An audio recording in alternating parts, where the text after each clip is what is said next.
fields to the courts and the gridiron to the tracks. Electrifying sports talk from start to finish. You're going wire to wire With Diesel and Cole Bryson. on the Fan Upstate. Cole, could I convince you that the Carolina Panthers this weekend have a date with destiny, a season-defining and program trajectory-changing opportunity to beat a very good Buffalo Bills team and maybe, just maybe, get out of this pit of despair that Carolina Panthers fans have been wallowing in now, Cole, for more than half a decade? You absolutely can convince me because good. I'll tell you this. I think the Carolina Panthers have a shot on Sunday. Can Well, you I'm believe glad that? I'm glad you said yes, because that makes this segment so much easier to do if you didn't just throw, Actually, I don't. Hang a big old rain cloud over the segment before it even got started. No, I don't Welcome think they have a chance. Welcome into Wire to Wire. He's Cole Bryson. My name is Diesel. Cole is on location at Burns High School, on site for another exciting, thrilling weekend of high school football. Burns has who tonight? Spartanburg, big Ooh. rivalry between Burns and Yeah. Spartanburg. Potentially the final home game. This is the final regular season home game. Burns hadn't put themselves in a position to guarantee a home playoff game, so could be the last home game this season at Nixon Field, Diesel. And by the way, for those watching on the stream, I love our patriotism on the stream today. We've got the red, white, and blue going on pretty good, don't we? If we can just get the purple Furman flag and put a United States flag, we would be really patriotic today. You know, a lot of schools, they come out with alternative designs, and you see them, especially, usually that midpoint in the season where they'll have the logo, but the American flag is laced into the logo. Furman, where you at? I'm sure you have one of those. Like, you got to have the white helmet with that star logo with the American flag inside of it and an F on the front. I think that would be a fantastic addition to the studio. If they've got one, send it our way. We will hang it up. But Cole, the Carolina Panthers are off to a much better start than I think just about anybody expected them to be on. And honestly, I think it's going to get even better with Bryce Young out of the game, with Andy Dalton starting for the Carolina Panthers. Look, Bryce has gotten better, okay? I'm not as much of a Bryce Young hater as I have been in the past. He has gotten better, but I just don't think his ceiling is actually all that high. Well, right? It depends what room he's in, right? Right. Is he wearing his stilts or not? That's the question of whether or not he can bump into the ceiling. But Andy Dalton, he's a veteran. He's been around this league for a long, long time. He clearly was playing better than Bryce Young was last year when they benched Bryce and brought Andy in. They got a win under Andy Dalton. It seemed to light a fire under Bryce Young when he finally came back. There's no guarantee that history is going to repeat itself and that the Carolina Panthers are going to get another boost from the Red Rifle. But, you got to feel good as the Carolina Panthers, your chance to maybe actually have a functioning passing game going into this Bills game, who the Bills are really good. Good team. Really good at stopping the pass. Not so much at stopping the run. So I think the running game for the Carolina Panthers this weekend could be all right, could make some hay, could pick up some yardage. And with Andy Dalton throwing the ball, maybe the passing offense will look really, really nice. It could. Here's what's crazy about that situation with Andy Dalton, Diesel. We all want Bryce Young to be good, right? Let's establish that first. We all want Bryce Young to be a good quarterback in the NFL. However, let me ask you this question, Diesel. And I'm not saying it's going to happen this way, but what if?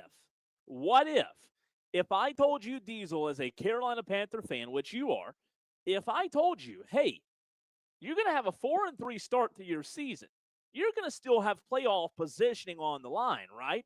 What if I told you, Diesel, that when Buffalo comes to town, instead of Bryce Young, who hasn't been the most consistent in big games, what if I told you that you're going to run a NFL veteran out there who's seen more football than Bryce Young can think of seeing in his sleep? What if I told you you're going to run a veteran out there who's not a bad backup quarterback, and that veteran against a really good Buffalo team who's really well coached, and we'll get into their yardage and what they give up defensively because you brought that up.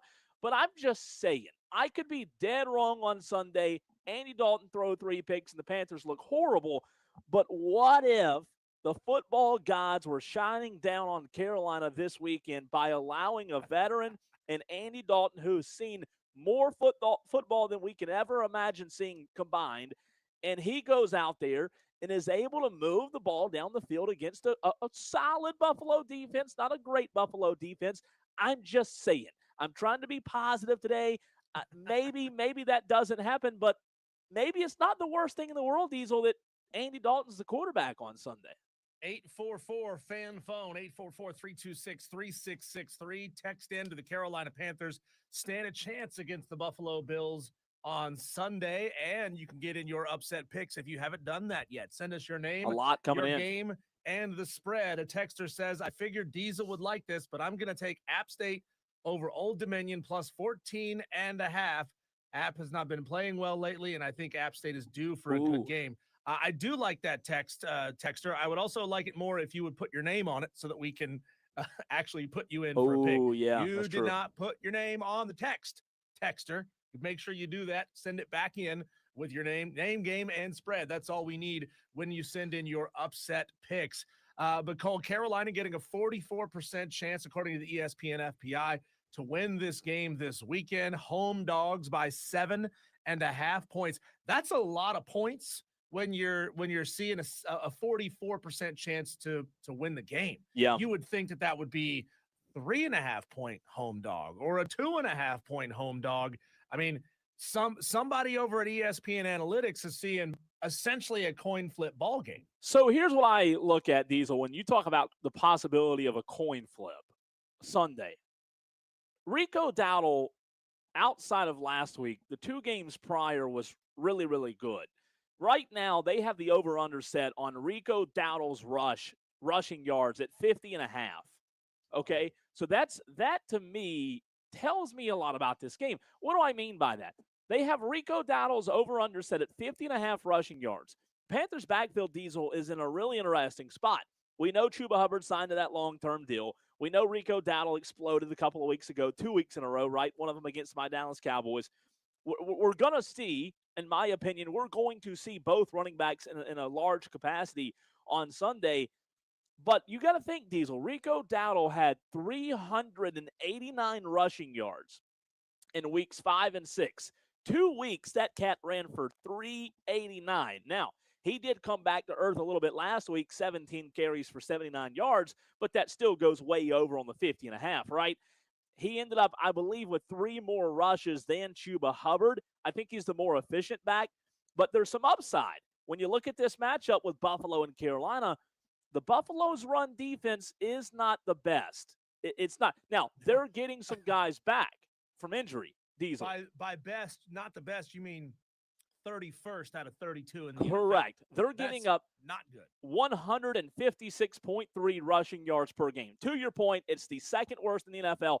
So, in my mind, they're going to have to buckle up for a steady diet of run plays. With Andy Dalton coming in, not saying like, in high school, Diesel, when a backup quarterback comes in and he's starting, you hear offensive coordinators and coaches talk about you're going to have to dumb the offense down for the backup quarterback. I don't think Dave Canales is having to dumb the offense down for Andy Dalton, but obviously you are calling the offense different with Andy Dalton compared to a guy in Bryce Young who you're trying to allow him to unlock that entire capability of the offense. So the Bills are allowing chunk plays on the ground. Derrick Henry had a 46-yard run in week 1. Bijan Robinson had an 81-yard run in week 6. I think Dowdle has a big game. I wouldn't be surprised if him and Chuba Hubbard both have a big game.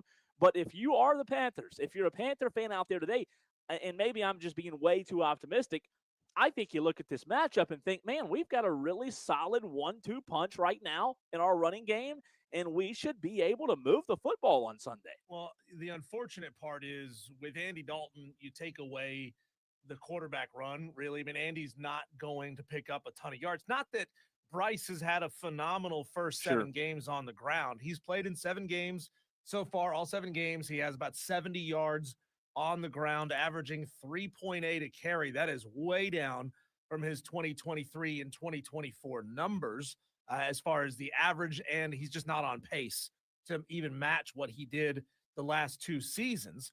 But, you would expect Bryce being a younger guy, a sprier guy, a shiftier guy might add an extra element in the run game that obviously Andy Dalton can't do to that same degree. So that does certainly hamper them a little bit as far as running the football goes. But, with the Bills having the second best pass defense in the league, Bryce Young was going to struggle. He was going to struggle against that pass defense. So in a way, it's a great thing that Bryce is out this week because he's not throwing against an elite pass defense, but also it's a negative. It's a bad thing because you lose out on his running ability and the options that it gives you. Now, Diesel, while that does give me confidence, on the flip side, what worries me is Josh Allen. Right, that guy can pretty much do what he wants. He's washed up. He's a has-been. He's a hack. Well, I hope you're right Sunday. Unfortunately, I don't think you're going to be right. This guy's amazing. So here's what I look at. Josh Allen's averaging 42.3 rushing yards per game this year. I believe, Diesel, if you're watching this game Sunday, there will be several chances for him to escape the pocket against the limited Carolina Panthers pass rush. I'm not sold on the Panthers pass rush in 2025. With a run of 19-plus yards in 5 games in his last 6 outings, which are big chunk plays to keep drives alive, Josh Allen won't need much volume to nail the prop on his over when you talk about what his rushing yard over-under is set at. I think Josh Allen's capability with his legs on Sunday, yes, his arm's fantastic. We all know how good of a passer he is. But I think you're looking at right now, the over-under set at 31.5 rushing yards for Josh Allen. I think you look at that and say, that one prop bet, Diesel, is going to be a pivotal bet when you look at who wins this game. Because if Carolina can keep Josh Allen under 31.5 rushing yards, that tells me that on third downs, that in big situations where Josh Allen and the Bills needed to keep drives alive, the Panthers subdued them in a large way. But if he goes over, I think if he runs 40, 50 yards on Sunday, that tells me that Josh Allen in a big way was able to extend the pocket, extend drives, and I don't think that necessarily ends well for Carolina. Well, hey, you do that if you want to do that, putting money, betting, wagering on sports, because we all know how dirty that is. Well, Chauncey Billups nowadays. Said that to me, so I was just he texted me that prop. You knew. So you knew from the man himself. Sports Talk on the Fan Upstate is presented by Paramount Plus. You can't count on much these days, but you can always count on Sundays with the NFL on CBS and Paramount Plus. Watch your local NFL game every Sunday on CBS and Paramount Plus all season long. Visit ParamountPlus.com/NFL to get started today. I wonder, Cole, what the implications of a win would be for the Carolina Panthers. They lose this game, and you're expected to lose this game, right? Yeah. You're playing against a better team, a more established roster, probably a better coach, and all these other factors, right? But if the Carolina Panthers can somehow find a way to win this game, now they're sitting at 5-3. Now they're sitting at, man, the picture looks like it sets up really nicely for the Carolina Panthers to maybe be a playoff team. And then, of course, on top of that, Cole, it puts you out of that top 10 section of the NFL draft board unless you can trade and move up. That's right. But now the Carolina Panthers are sort of sitting in that middle to the back half of the first round of the NFL draft. And I think it really changes the trajectory of where Dave Canales and where Dan Morgan and all these folks that make these big time decisions. It drastically changes their mindset because now you're a good team. Now you are maybe attractive as a location or a landing spot for free agents. And going into next season, the Carolina Panthers are doubling the amount of money that they have available in the cap space from about 15 to 30, $35 million to have available to pay a player or two. So if they ultimately decide that Bryce Young, sorry, man, we gave you 3 years, you're not the guy, but we want to keep Andy Dalton on as a backup, maybe they can move up and go get and buy a quarterback, or maybe they can package that and trade up and get somebody like a young Lenore Sellers whose body fits the style of Andy Dalton a little bit more. No, I think you're right in terms of the game being kind of going back to what we talked about yesterday, consequential. And what I mean is you look both ways. If Carolina were to lose Sunday, which a lot of people are expecting them to do, so they're 7.5-point dogs, right? they were to lose, all of a sudden, Diesel, you're talking about a football team that's 4-4. Here's the problem. Why this game Sunday is so big. The next week you're at Green Bay. Okay, then you come back home and you're hosting New Orleans. So you're looking at a winnable game there because the Saints aren't very good. So if you lose to the Bills, you're if you lose to the Bills, you're 4-4. And then you're going to Green Bay, you're probably going to lose that one in Wisconsin. You're 4-5. Then you come back home with a chance to play a bad New Orleans team. Okay, let's get that one. Let's put that as a win, Diesel. You're 5-5. But now you're still in this no man's land of you got to go to Atlanta, you got to go to San Francisco, and then you play the Rams back to back to back. That 5-5 could very quickly turn to 5-8 going into the bye week. And then on the flip side of the bye, you had the Saints again, the Buccaneers, a good Buccaneers team, and a good Seattle team, and another really good matchup with the Buccaneers. So to your point, this Sunday's huge for Carolina because on the flip side, if they were to win, you're talking about, like you said, instead of 4-4, you're 5-3, taking that momentum of 1, 2, 3, 4 straight wins in the Green Bay, and then you feel like you can get another one in New Orleans, and then you feel like, oh, we can go to Mercedes-Benz and take care of Atlanta because guess what? You knocked them off 30-0 last time. So yeah, but they're playing a lot better than they're they playing were. a lot better. But if somehow, some way, Diesel, if you were to beat Buffalo and then you beat the Saints in 2 weeks, let's give the Panthers a loss to the Packers. You're talking about 1, 2, 3, 4. 5 out of your last 6 have been wins. And to your point, Atlanta's playing a lot better, but you would have won 5 out of your last 6. So the optimism's there. This season, there's still so much football to be played. But, boy, I just look at this game Sunday, and I think this is a huge game for Carolina. Yeah, it's going to be fun to watch. It's going to be a trajectory kind of defining game for the Carolina Panthers. Who are you going with? I'm still going with the Bills. I don't know that the Carolina Panthers are good enough to beat the Bills, and maybe they just played out of their minds against Atlanta. But then again, we saw them last season, Cole, and depends on whether or not Bryce Young is back or Andy Dalton has to go again. You look at some of the games last season that they should not have been in. On November 24th, they lost by 3 to the Chiefs, who were really good last year. They lost by 3 in overtime to the Tampa Bay Buccaneers at home. It's true. They played a close game against Philadelphia. They got trounced by Dallas. But there were games, Cole, that they shouldn't have been in, and maybe this is that season where they turn that corner just a little bit and maybe not, win all of those or win 2 out of 3, but if you can win 1 out of 3 against a 3-game stretch against really good football teams, gives your fan base hope. And again, told you at the beginning of this segment, the fans have been down in the dumps for half a decade or more. The fans need this, even though it may kind of hurt you a little bit in draft time. The fans really need this win. Texter from the 978 says, put your dollar bills on Buffalo to avoid the red rifle and beat the Carolina Panthers. So calling for a Bills win. They are agreeing with you. Again, it's a 7.5-point spread right now in favor of Buffalo. I don't know how much Bryce Young not being in the game or being listed as active affects that point spread. I would imagine it does a little bit, but not drastically, Diesel. The Bills are 6-3 straight up in their last 9 outings, but it still feels like they kind of need a big response here after the last 2 weeks that have been shaky. They're scoring points. Don't get me wrong. Their defense hasn't been the best. They've scored 30-plus points in each of their first 4 games this season. And while they may not score 30 Sunday, I think they're going to really put pressure on Carolina's offense. You talked about Andy Dalton in that run game.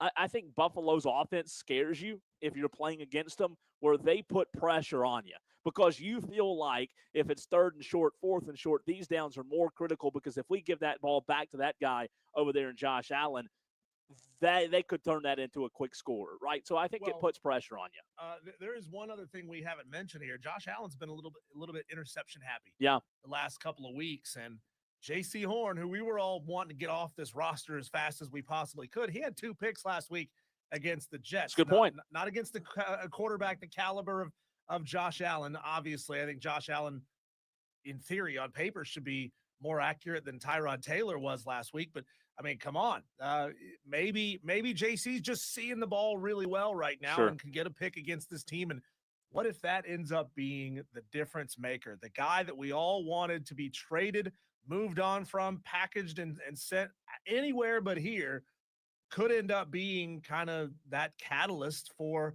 a really great stretch of games. Be big, wouldn't it? It would. Be real big. By the way, 3 Panthers on the injured reserve list right now. Cam Jackson, defensive lineman, DJ Wanham, and Damian Lewis.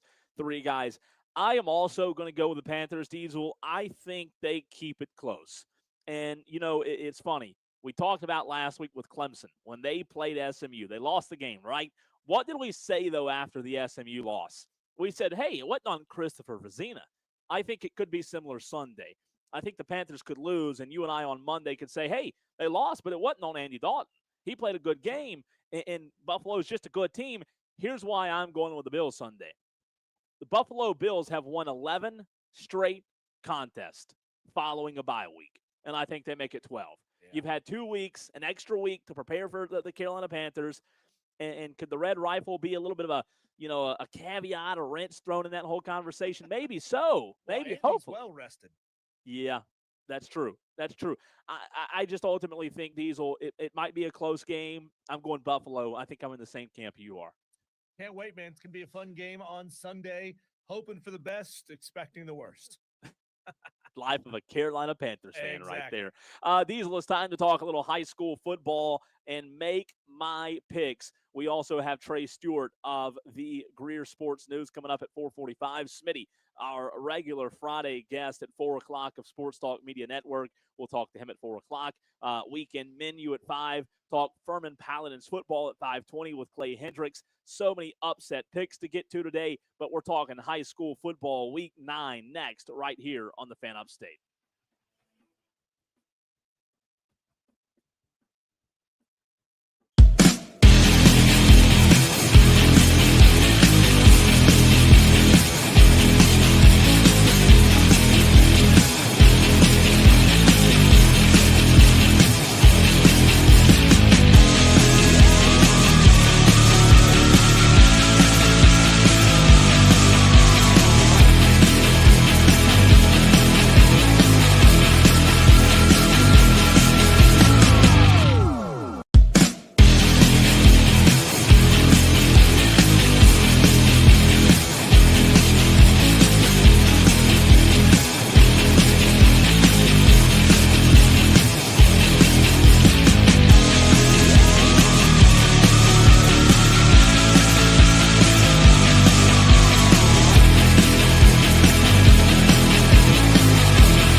Court. Sound off now at 844 Fan Zone. This is Wire to Wire with Diesel and Cole Bryson on the Fan Upstate.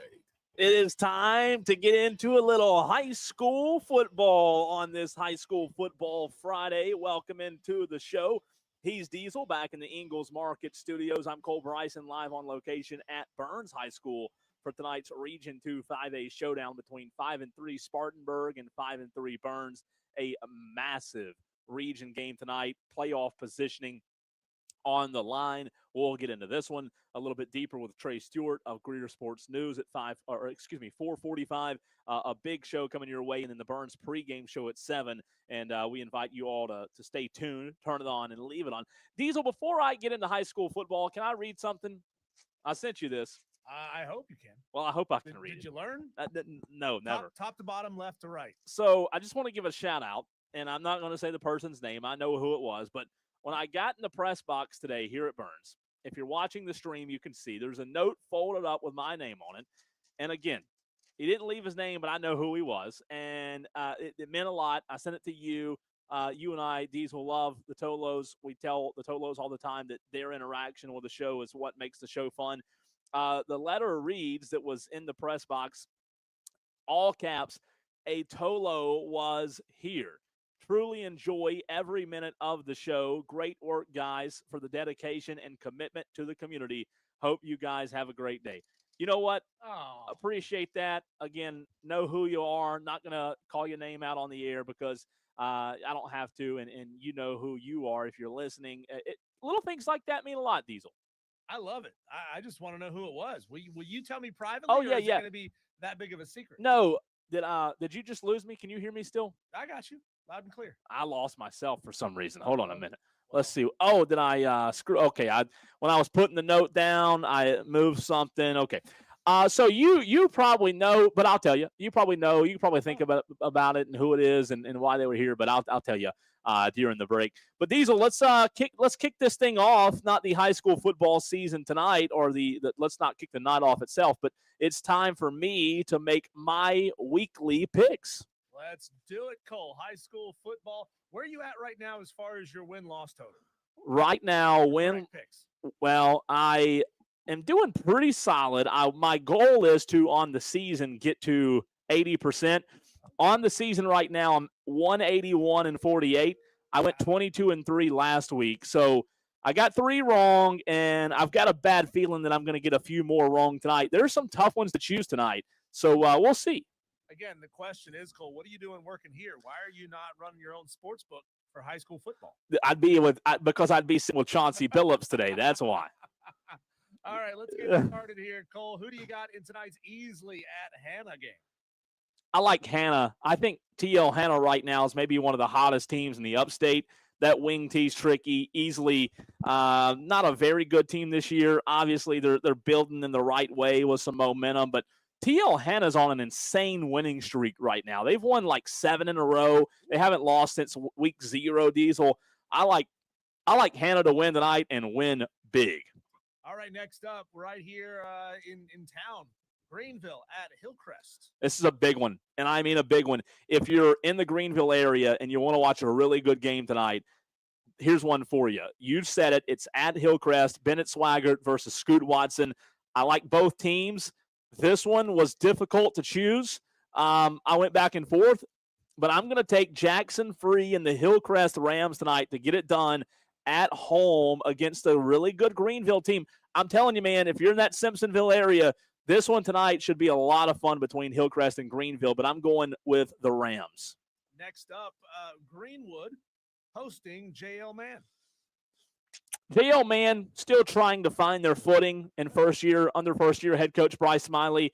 I'm going to go Greenwood and Greenwood big tonight, Diesel. I think Tristan Lewis, who, by the way, just kind of put out a tweet a couple of days ago. He's the Gamecock commit. He put out a tweet kind of reinforcing his commitment to South Carolina, saying that he's not going anywhere. He's a Gamecock through and through, which is big, but I'm going with Tristan and the Eagles of Greenwood tonight. All right, after 2 straight games of teams that feature that same logo, just different color scheme, let's move on to Woodmont at Malden. Interesting game here. When you talk about playoff positioning, this is a huge game tonight. Look, Woodmont's a good little team, and I like what Woodmont's done this year. But I think I like Andre Cook and Malden a little bit more tonight. I think Malden's in a good spot because they're fighting for playoff positioning. We had the player of the week a few weeks ago, the Malden quarterback. We had him on the show, Diesel. I think Malden wins tonight. This one might be close, though, over in your neck of the woods. I like a close game, but give me the Mavericks to get the job done tonight. They need a win tonight when it comes to playoff positioning, and I think they get one. I'm going to roll the window down in the Jeep as I'm driving. There you go. Slow, see if I can get a sense of how the game is going as far as how loud the crowd is. Yeah. Let's check out Boiling Springs at Riverside. Boiling Springs lost last week, 21-7 to Spartanburg. I think, I said this a couple of days ago, I think Boiling Springs is better than what their record shows. Diesel in 2025. Give me the Bulldogs to get back on track in the win column tonight.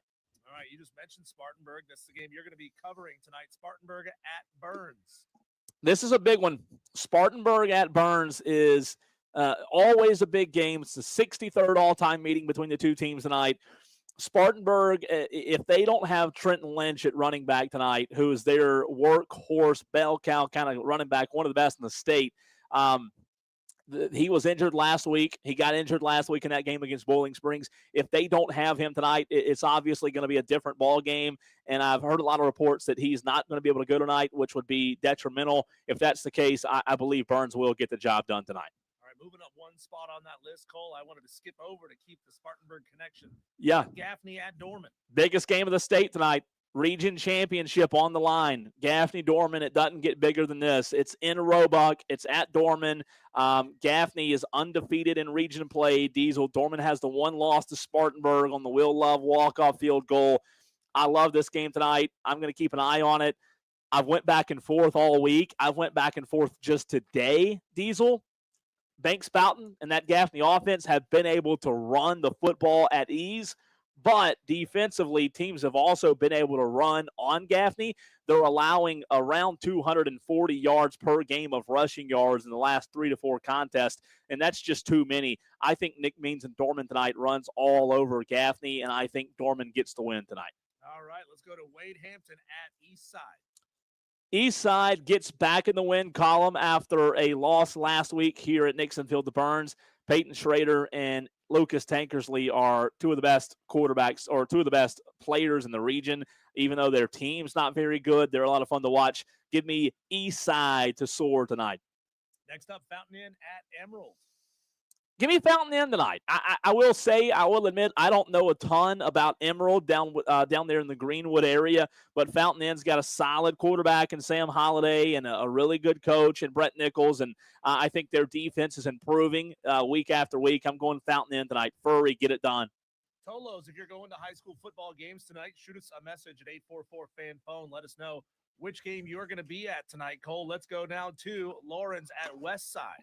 Westside, not exactly what they were a year ago, but still a really good team. I like Westside tonight. Lawrence has struggled in 2025, and I think Brian Lane and the Rams of Westside get it done. I just don't know where the Washington Commanders play this weekend. Maybe Lawrence is hoping that Brian Lane has his mind on his son's game Sunday with Washington. Jalen Lane, who caught a couple of passes against my Cowboys last week. Brian Lane's son is at Washington. So maybe for Lawrence's sake, he's distracted by the NFL season because his son's starting to have a good season. But no, ultimately, I am picking Westside to get it done. All right. How about Wren on the road at Southside? Wren at Southside. Give me Wren big. The Hurricanes come in. It might be a Category 5 tonight. It's not going to be good for poor Southside. I don't know that this game will be particularly close, even at the end of the first quarter. All right, next up, we got Blue Ridge hosting the Daniel Lions. Daniel, pretty big tonight. Blue Ridge might be able to get a little of one or two licks on them, but I am going to roll with Daniel. And I'm not going to say a blowout, but I don't think it'll be close. Okay, next up, Seneca at Pickens. All right, maybe this one could be a blowout. Seneca's got a potent offense. They've scored 70 a couple times this year, one or two times. They've got the dudes offensively. I think Seneca wins big tonight. Next up, Travelers Rest at Berea. TR needs this one, man. They need this one.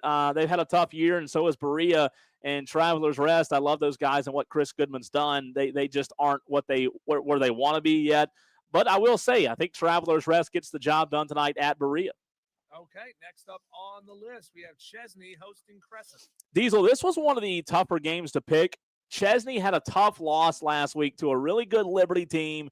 Liberty's solid, and Chesney's a good football team too, but I just don't know that Chesney is getting better as the season goes on in the form and fashion they would like to have, or they would like to. So I'm going to go Crescent tonight. I think it's close. I think Chesney plays better than they did a week ago at Liberty, but they're not playing their best football right now. I'll go Crescent to get it done. How about BHP hosting Pendleton? BHP is probably the best team in the state. Diesel, Pendleton's not bad. The Bulldogs aren't quite as good as they normally are. They might keep it close for a quarter, but I like Belton Honeypath to pull away at some point. Maybe in the second quarter they pull away, and I think Belton Honeypath, the Bears win pretty handedly, pretty convincingly tonight. Next up, Walhalla at West Oak. Don't know a ton about either team. All I know is it takes a long time to get to both high schools. I'll go Walhalla tonight. I've only been in Walhalla once, Cole. I got lost in the middle of the night and a girl sitting on a curb outside of a gas station said, "Oh my gosh, that sounds like a good story to tell right there." Yeah. Actually, I take it back. I think it was a Jack in the Box. Excuse me.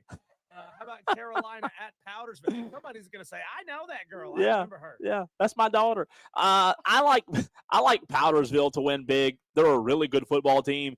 Carolina's not so much of a good football team. Give me the Powdersville Patriots big tonight. All right, Christchurch on the road at Southside Christian. This will be fun. This will be a lot of fun. Rivalry game. Both schools are only separated, Diesel, by a couple of miles. Quinn Hatfield is going to have his team ready. I think this could be a really fun contest tonight to follow along with over in Greenville. Ultimately, though, I do like Christchurch to edge Southside Christian out. It could be close, but give me Christchurch, give me Quinn Hatfield, Jude Hall, and those guys to get it done tonight. Palmetto tonight is hosting St. Joseph's. St. Joe's wins tonight. St. Joe's had a big win over a couple of weeks ago over Christchurch, and I like St. Joe's and where they're at. They run a tricky offense, that Eric Nash-led offense. St. Joseph's should win this game tonight pretty convincingly. Chapman on the road at Woodruff. I know we got a lot of people interested in that one. Yeah, locally, that's two fan bases that love their high school football. Diesel, unfortunately, and I said it wrong, by the way, Southside Christian lost 39-34 to Christchurch a couple of weeks ago. They beat Carolina Academy the week before last. Diesel, I think Woodruff wins really big tonight. Chapman did get a win last week over Union County. That's Chapman's only win of the season. This Chapman program right now is a shell of what they were a few years ago. They've had a tough season in 2025. I like the Woodruff Wolverines big tonight. Well, I mean, I would trust that Chapman would get that figured out awfully quickly. That is a program that expects to win. Yeah. And, they won't be down for long. How about Mountain View Prep on the road at Broome? Mountain View Prep, I want to see how they respond after losing last week to Woodruff, and it was not close. Broome's a solid team. Diesel, we love Lynn Fleming and what those guys do, and with Dearberry at quarterback. And I think Broome's, they're not a bad football team, but I do believe that they might be catching Mountain View Prep at the wrong time, trying to get that bad taste out of their mouth after a tough loss last week to Woodruff. I like Mountain View tonight. Yeah, it doesn't sound like a team you would want to play. No. Let's go Clinton on the road at Blacksburg. Big win for the Red Devils. They're going to make the trip up. They might not be there long. That game won't be close. Sorry to Blacksburg. Love Josh Batchelor and those guys, and I know they've got some good things in the works over there, but Clinton wins big tonight. So you're saying that's a rolling clock kind of game? Could be, Diesel. Could be. How about Liberty on the road at Landrum?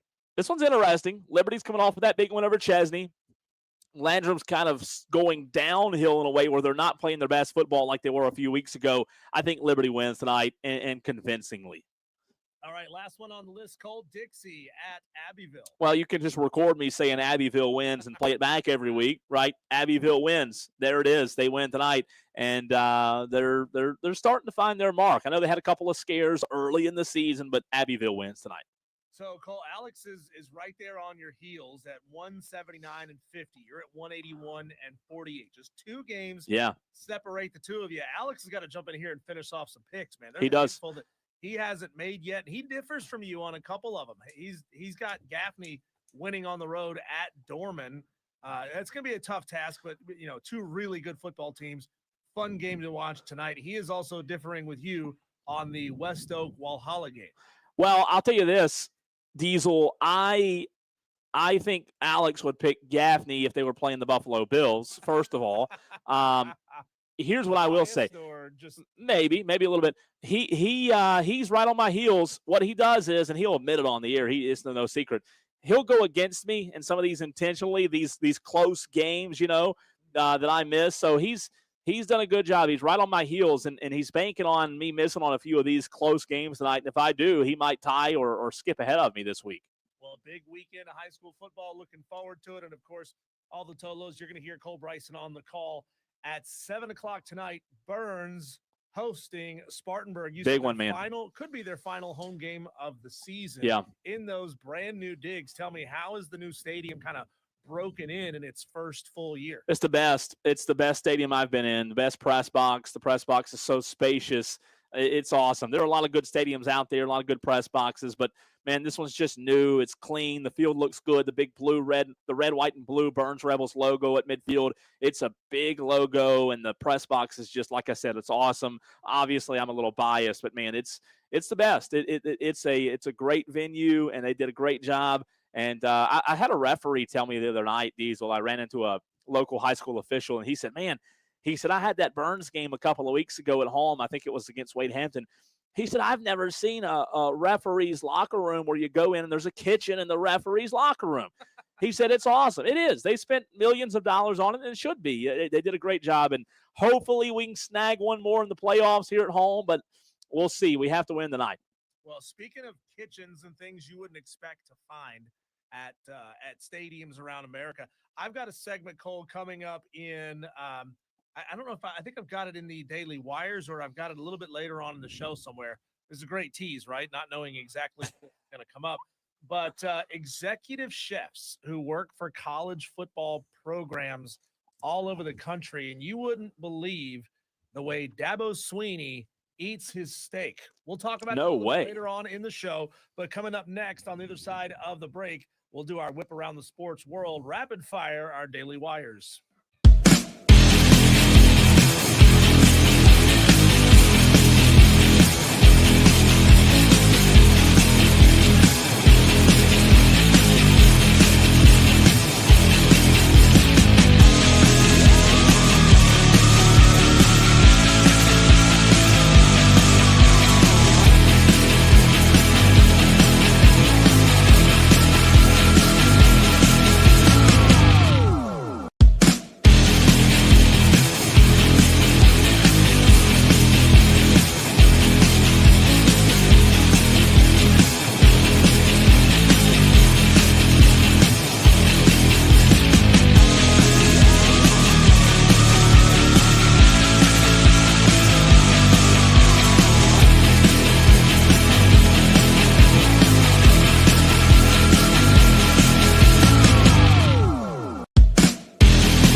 Call 844-326-3663. That's 844-FAN-PHONE. This is Wire to Wire with Cole, Bryson, and Diesel on the Fan Upstate. Cole, a lot going on in the sports world. Not a ton of breaking news, not as wild as it was yesterday, but there's a lot of little nuanced stories happening out there. We touch them all right here in our Daily Wire.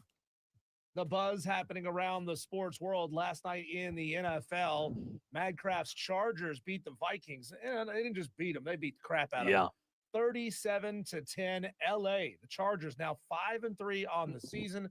Minnesota falls to 3-4. Tough start for them. Kind of saw that one coming. Minnesota just without Aaron Jones, with Carson Wentz, who hadn't been great, banged up offensive line. Madcraft called the show yesterday and asked how we thought it was going to go, and that was kind of easy to read. That 3.5-point spread, I think, was the easiest bet of the NFL season. Yeah, it was. 3 games tonight in college football. You got North Texas at Charlotte, blowout city. You got Cal at Virginia Tech. We're going to find out about your game in the Upset Picks Challenge tonight, Cole. And Boise State at Nevada. I would advise our Tolos not to take Nevada because, Boise State really good this year. Can I sing something real quick for you? And for those other Tolos out there? You've never done this before. Here we go. Hail to California, alma mater dear. Sing the joyful chorus, sound it far and near. Rallying round the banner, we will never fail. California alma mater, hail, hail, hail. Let's go, Golden Bears. We need you tonight in the Upset Picks Challenge. Please never do that again. No, you may do it one more time? It's not singing if it's the same note all the way through. Okay, well, I don't want to sing. I'm just going to kind of read it out with a little bounce. Hail to California, Queen in whom we blessed. We got other things to talk about. The World Series begins tonight, 8 o'clock. First pitch, Dodgers at Blue Jays. Blake Snell on the mound for L.A. Trey Yesovich on the mound for Toronto. If I had to say, I think the Dodgers win this one. Me too. Easily. I think they win. I do. I think they do. And I'm talking about the whole series, not just tonight's game. Oklahoma is installing padding around Owen Field after one of their receivers, Keontez Lewis, ran headfirst into a brick wall a couple of weeks ago. He was injured in the first quarter of Oklahoma's 44-0 win over Kent State. A pass was a bit overthrown. His momentum took him into an unpadded section of the wall behind the end zone, headfirst into a brick wall, targeting 15 yards. He was carted off, prompting concerns from fans. So that's not good. Some padding out there. I wonder if they're going to make it look like brick the way they did at Clemson. Like, it looks like brick, but it really doesn't look like brick. It looks fake as can be. Fake brick. Yeah. Last night, the Carolina Hurricanes jumped all over the Colorado Avalanche early, ending the first period up 4-1. But then they let the Avalanche claw back into it with a goal in the second period and 2 in the third period. And then the game ended up going to a shootout, Cole, with the Hurricanes, Seth Jarvis scoring the game winner. So the Hurricanes keep it rolling. They're a good team. Again, it's all about the postseason for them, right? That's been their bugaboo, I guess. But no, good start. Last night in the NBA, Thunder 141, Pacers 135 in a rematch from the NBA Finals last season. SGA picking right up where he left off. Amazing ball player. 55 points for Shai Gilgeous-Alexander. Just a normal Thursday night, 55. Yeah. Well, I mean, what's new, right? I say a monster game. He says that's a Thursday. Yeah, that's right. Last night, also, the Warriors defeated the Nuggets 137-131. Steph Curry scored 42 points in the win. The undefeated Hornets are back in action tomorrow, 7:30 against the Philadelphia 76ers. That's a road game, by the way. Cole, this is what I mentioned earlier. You can check this out in a story posted on ESPN.com. They surveyed executive chefs and lead nutritionists at a few major universities, and it has been revealed that Dabo Swinney eats his steak well done. Oh, my gosh. That's horrible news. Well done? Well done. It's like eating a tire. I know. That's bad. We can't commend that. And our final Daily Wire today, Cole, this comes from College Sports Co. on Twitter, an account, by the way, with fewer than 4,000 followers. That is worth noting. They reported that Florida has made a massive $81 million offer over 6 seasons to Lane Kiffin for an average of $13.5 million. Again, coming from a small account doesn't mean it's not true, but that would certainly make Lane Kiffin the highest paid coach in college football. So take that with a huge grain of salt. A huge, huge, huge grain of salt, right? I mean, that's a big grain. I don't know how big a grain of salt can get, but you're right. That's a big one. Diesel, it's time to talk to our regular. We're not a restaurant. We don't have our regular customers, but we do have our regulars in terms of them joining us every Friday, 4 o'clock. We talk Clemson and Carolina with Smitty, Matt Smith of Sports Talk Media Network, next on the Fan Upstate.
going wire to wire with Diesel and Cole Bryson. on the Fan Upstate. Every single Friday during football season at 4 p.m., we have the honor to talk to Matt Smith, Smitty of Sports Talk Media Network. So many of you in the upstate know Smitty and love Smitty, and we bring Smitty to you on these very airwaves. Smitty, as always, good to have you on with us. Want to start off with a curveball, if that's okay with you. A report about 45 minutes ago that Coastal Carolina coach Kevin Schnall is expected to interview Friday with Tennessee. Knox News has learned, obviously, the coaching search started after Tony Vitello left for Major League Baseball. But with you being down in that area near the coast, we all know what Kevin Schnall means to Coastal Carolina. Can you somehow keep this guy in Conway? Because this would be detrimental. Oh, that'd be devastating because Gary Gilmore was an absolute anchor there at Coastal Carolina, and Kevin Schnall waited for so long to get that, to land that position. And I know they're very close. And of course, Schnall played for Coastal Carolina as a catcher, and we all know what he did last season, taking them all the way to the championship series and the College World Series. I had not heard that. I guess I would say I'm floored, but I shouldn't be. Of course, his name is going to come up. He was just on national television coaching for the College World Series, and Tennessee has deep pockets, so they're going to talk to everyone, and I know he's got a great reputation. I just hurt for Coastal. How can they keep him? They have to hope he doesn't get it, because you just cannot compete. It's just not going to be close with what Tennessee can pay. I think Vitello was making $3 million a year, or $2 million a year at Tennessee. Now $3 million. I think he's going to make with the Giants. Whatever it is, it's a lot of moolah, and they've got great resources. And it's going to be. I think it still would be a hard choice for Schnall, only because he knows he can win it at Coastal. He just proved it. He's seen Gary Gilmore do it. He was on that staff. He knows it can happen, but when you start talking 7 figures. Yeah. You set your family up for life. I don't know how you turn it down. I don't know. I had not heard that, but Sorry to break it to you. Well, the last time I spoke with Kevin Schnall, I will tell you this. You guys can laugh at me. He cursed at me a little bit because he was getting on me for not being at the other games. I was covering the Clemson Coastal Carolina baseball game. And he gave me, I won't tell you the word he used since it's after school now and the kids might be in the car. But he gave it to me pretty good about not being there when they were beating Rutgers, but showing up for the big one. But somebody I have tremendous respect for, and Tennessee would do great to get him. Yeah. But I hope for one reason or another it just doesn't happen, because it's such a great fit at Coastal, and we saw that play out last year, just what he's capable of and that program is capable of. Man, if the future of Coastal Carolina baseball hangs on the snobbishness of SEC baseball fans, that's a tough place to be in, a edge of a knife kind of situation. Smitty, I got a 2-part question here for you, and I want to ask you in 2 separate parts, okay? Because your answer for the first part may affect your answer for the second. What does it say about a person if they order their steak well done? That's part one. Okay, usually that's not upper class.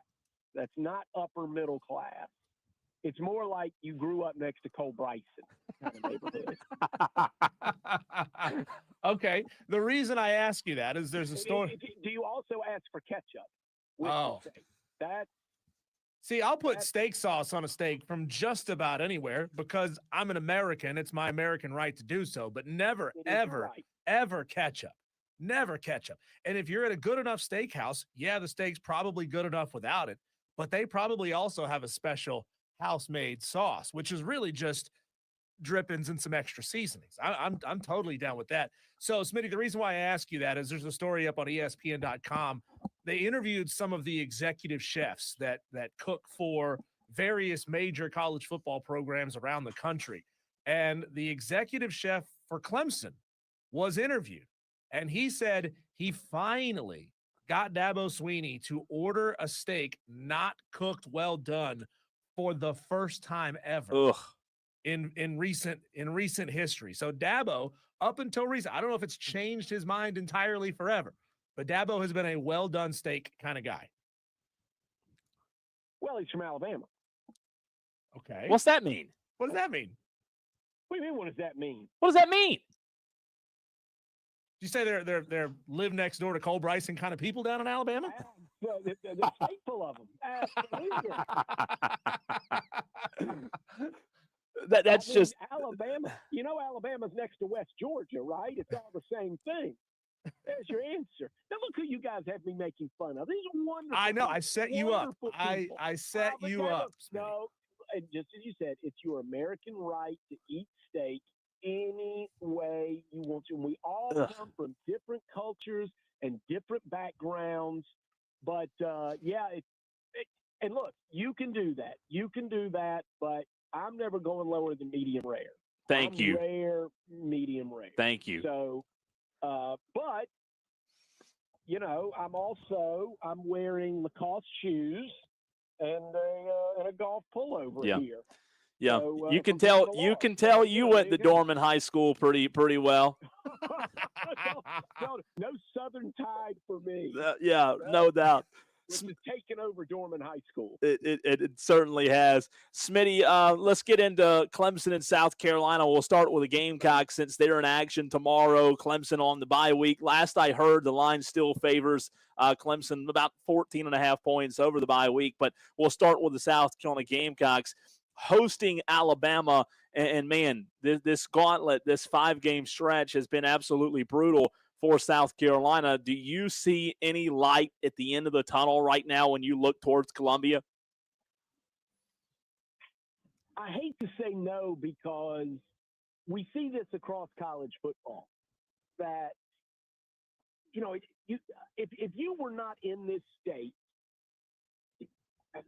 if you are in this state and you have been watching this team, you don't have a lot of confidence because for a variety of reasons, not the least of which the offensive line.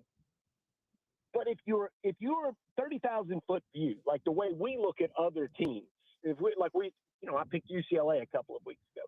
I think a lot of college football fans would say, isn't South Carolina due to play a good football game? Aren't they due to step up? And Alabama's been going through a bit of a gauntlet, playing some physical competition. Isn't Alabama due to come up short and South Carolina due to put its A-plus game out there?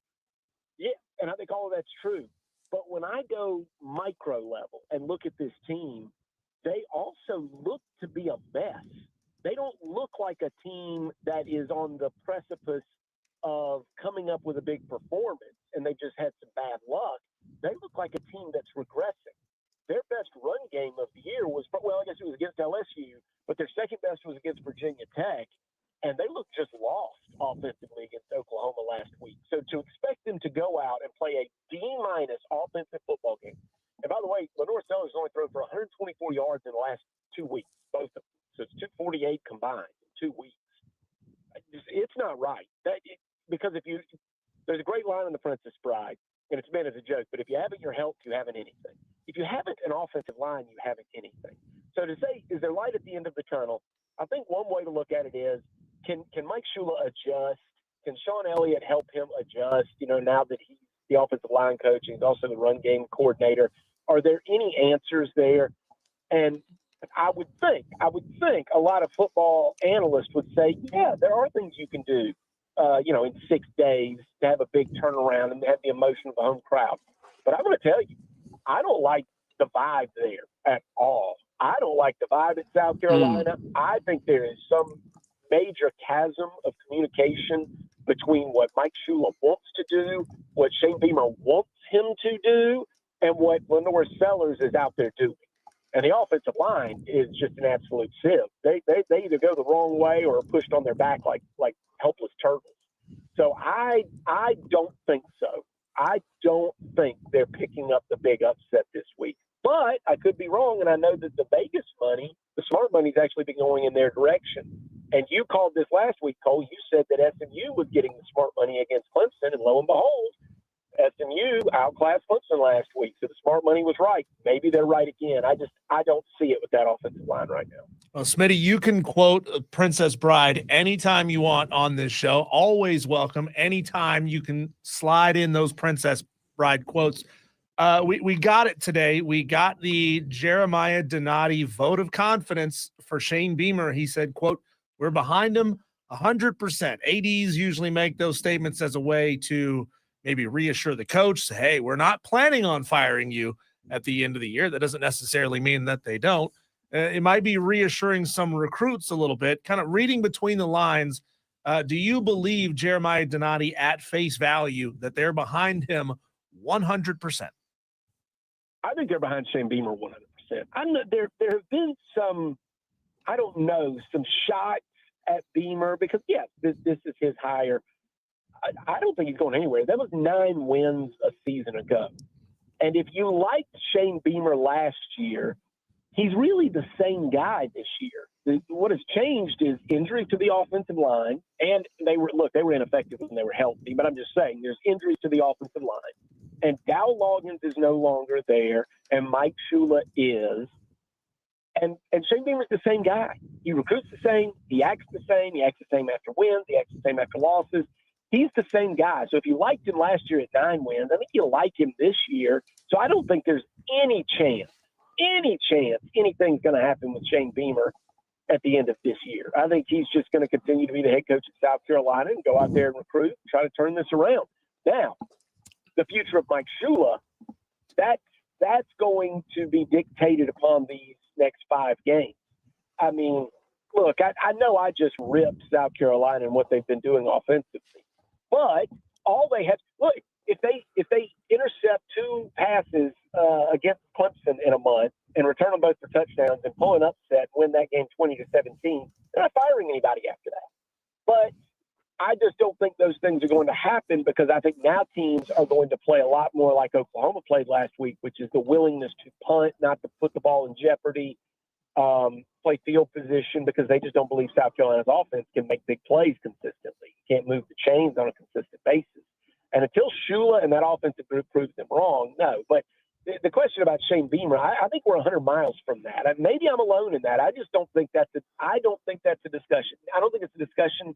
It came up a couple weeks ago with Sweeney too. I don't think that's a discussion. I don't think that's a talk right now. These 2 guys are locked in. But now coordinators, Garrett Riley, Mike Shula, yeah, get back to me. I think their jobs are absolutely going to be a discussion point as we head toward December. Smitty, do you think there's a conversation to be had when it comes to Mike Shula and Lenoris Sellers? For example, next year, South Carolina, let's say Lenoris goes pro 2026. Let's just say you have Cutter Woods as your starting quarterback out of Westside from right here in the upstate. Do you think there's an argument to be made when it comes to, well, maybe Mike Shula's fine. Maybe the pairing, the match just wasn't the match we all thought it would be between a style quarterback and Lenoris where he really can, make it difficult on defenses, but maybe the pro style Mike Shula is not comfortable calling those type of plays for a quarterback like Lenoris, and maybe he is a better fit for a guy like Cutter Woods. Is there an argument there to be made for that?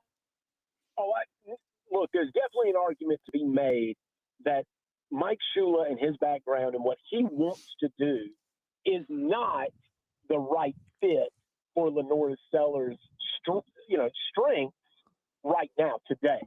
But remember, what we're talking about is Lenoris Sellers. You just said Lenoris Sellers going to the NFL. Well, then he's going to get an NFL coordinator, which is what Mike Shula was. I don't know why it's not working. I think part of what could be going on. But your point is well taken, by the way. Your point is well taken about the fit. I absolutely believe fit is and chemistry is not talked about enough. I said at the beginning of this year, I wasn't positive that Garrett Riley and Dabo Sweeney are a perfect fit together based on their backgrounds. So I absolutely take your point. I think what may have happened to Mike Shula more so than the fit between he and Lenoris Sellers is he is just absolutely stunned that the offensive line is this bad. Because we have heard from Coach Beamer now 2 or 3 weeks in a row in his press conference during the week. I don't know what happened. we had a good week of practice. So now put yourself in Mike Shula's position. You're looking at this club and what you want to do offensively, and you say, okay, well, here are the plays that we want to run. Here's what's in the game plan this week against LSU or Oklahoma or whomever. And during practice, it looks like that offensive line is coming together, and you think you can run those plays. And then you get out there, and they're jumping off. There are false starts everywhere. They're missing blocks. They're missing assignments. There's miscommunication. You can't do anything now. You can't run the plays you worked on Monday through Thursday on Saturday because that offensive line looks like a completely different group. Yeah. They look just like a stage fright. So, again, I'm not giving anybody a pass. I do not mean to do that because that's the job. It's Mike Shula's job to have those guys ready. He and Lonnie Teasley and now Sean Elliott. That's their gig. That's what they get paid for. But I'm pointing out, I think there is a situation because Shane Beamer is driving the point home. That's not what these guys looked like in practice. We had a great week of practice. So I think there's a bit of a surprise factor for Mike Shula if the offensive line is this bad because you can call plays with a poor offensive line. You know, you can start doing a lot of rollouts and sprint outs and more misdirections and do things. But I think he went into this season thinking he wasn't going to have to do those things, that their offensive line would be okay. Maybe not great, but okay. But it turns out they're a lot less than okay, and now he has to adjust. That's why I've said I'm not killing Mike Shula for what he's done. It hasn't been good. But let's see. He has 5 games left to make the adjustment. We all know, the whole world, everybody from ESPN to Fox Sports, everybody knows South Carolina's offensive line is bad. All right, Mike Shula, now what do you have? What's plan B with this team? And now he can prove himself to us. Smitty, I thought that Clemson's first bye week might have been the most needed bye week in college football. And, God, it feels like we're here again. As Clemson has their second bye week, they really, really needed this one. I mean, Tom Allen is maybe throwing subtle messages out through the media saying that the guys on my defensive side of the football, they don't care enough. They don't want it enough. It's kind of hard to figure out if that's going to work and if it's going to motivate some guys that feel like they're NFL bound here in a couple of weeks anyway.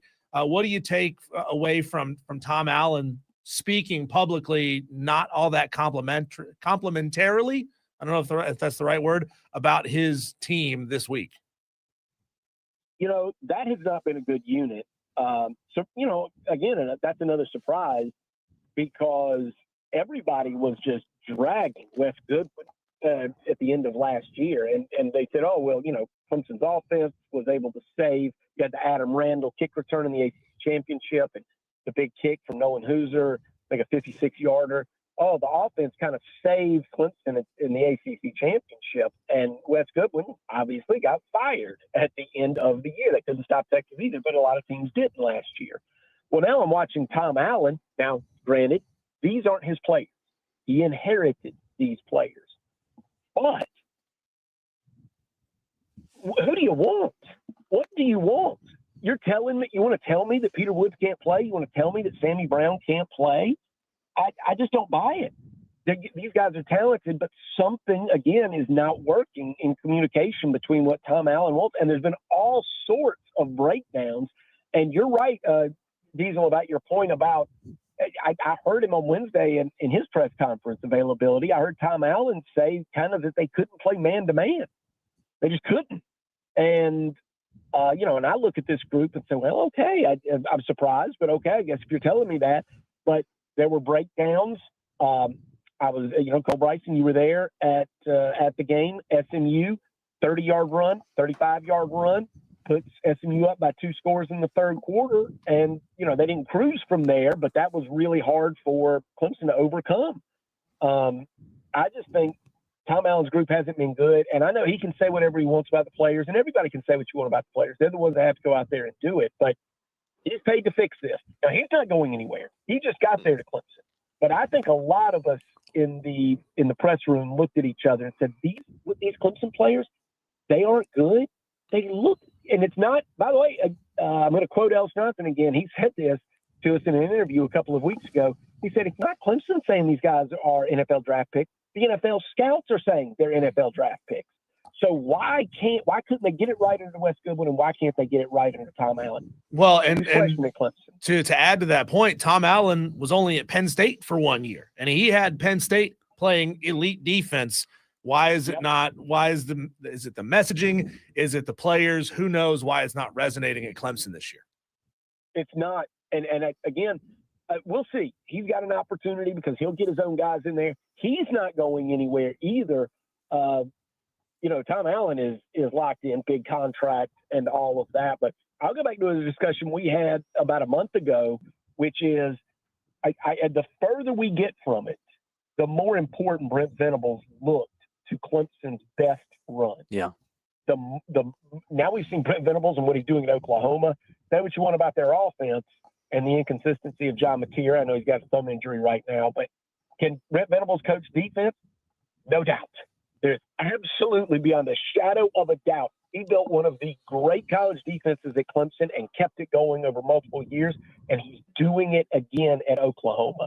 I think the further we get from that era, the more important we see that he was to the success Clemson had from like whatever those years were, 2012 to 2021, 22.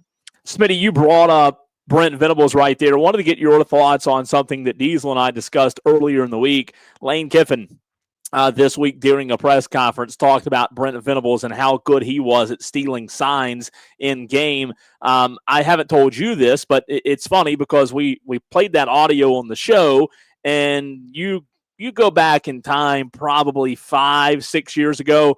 I was emceeing an event with some football players and a couple of Clemson players that were there. And after the fact, one of them told me, it was just kind of off the record, and I'm not going to say their name, never will, but one of them told me that night that, hey, as good as Venables is, he spends as much time during the week trying to focus on signs of the opponent and how they're getting their play calls in as he does anything else. And then you fast forward 5 or 6 years, and I hear Lane Kiffin say that during a press conference and think, boy, maybe there is some truth to that. What's your reaction to how a head coach who's a defensive-minded guy goes about getting those signs? I don't. As long as I guess I want to be careful because I don't want to say anything that I don't believe in. To me, it's kind of my background is baseball, and for me, the rule was always just no technology.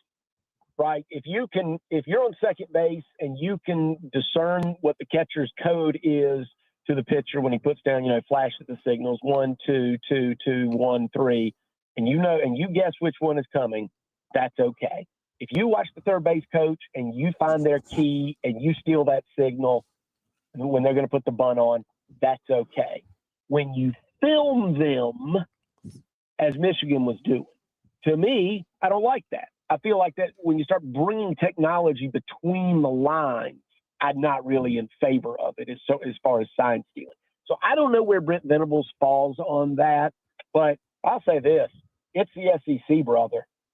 Almost anything goes. I'm sure whatever Brent Venables is doing is probably not anything that LSU, Auburn, and Alabama haven't tried.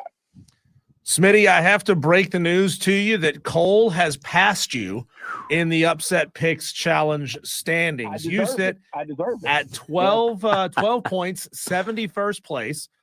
Cole is at 64th place with 15 points. I don't want to talk about where I am. My wife is inside the top 5 and doesn't even watch football. Let's make that make some sense. But Smitty, who is your upset pick for this week? Oh my God, guys, I have not given it any thought. So I'm going, that might help. Yeah, well, you're right. Last week, no, I'm embarrassed. You want to get back to us, Smitty? You want to get back to us on it? I'm going to tell you quickly, but I will say this. Cole tried last week to make me take SMU, and I loved SMU in that spot, and he tried to make me take SMU, and I was like, oh, a lot of people will, and it's the backup quarterback. It's too obvious.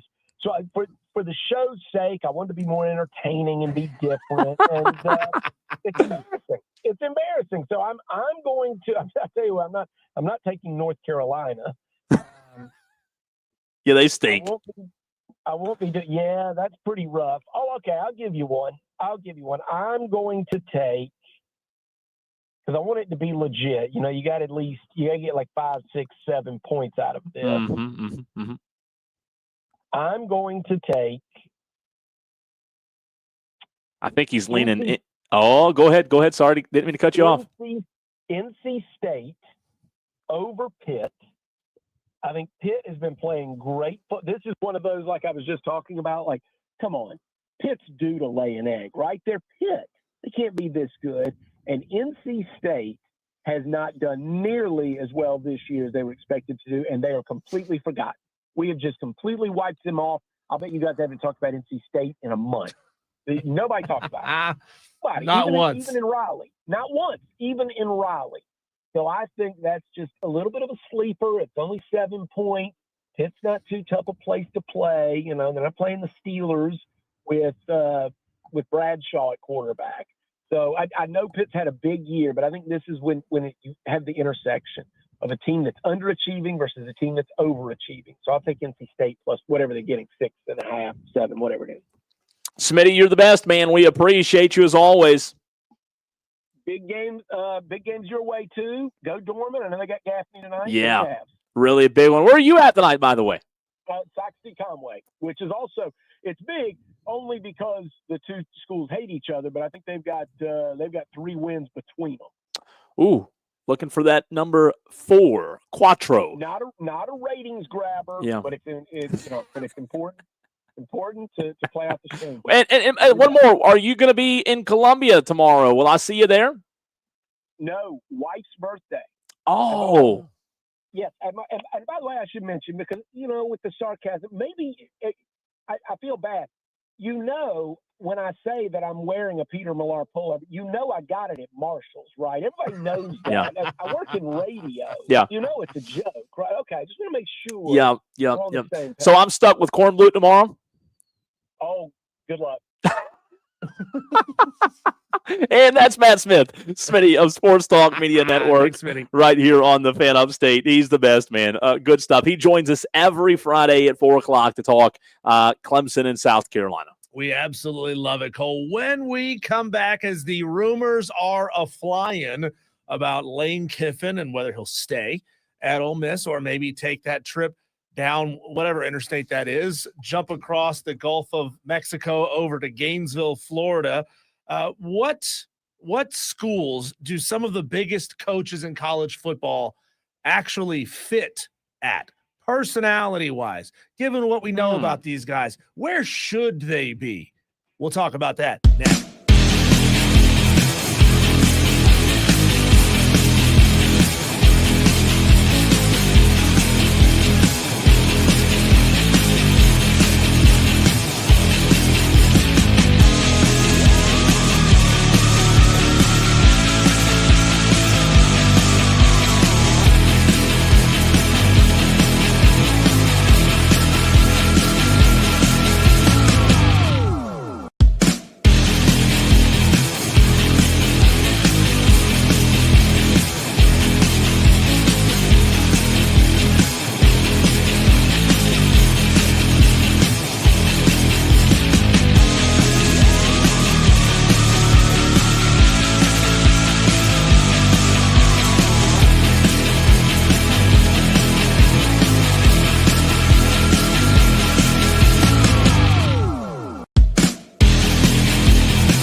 844 Fan Phone. This is Wire to Wire with Diesel and Cole Bryson on the Fan Upstate.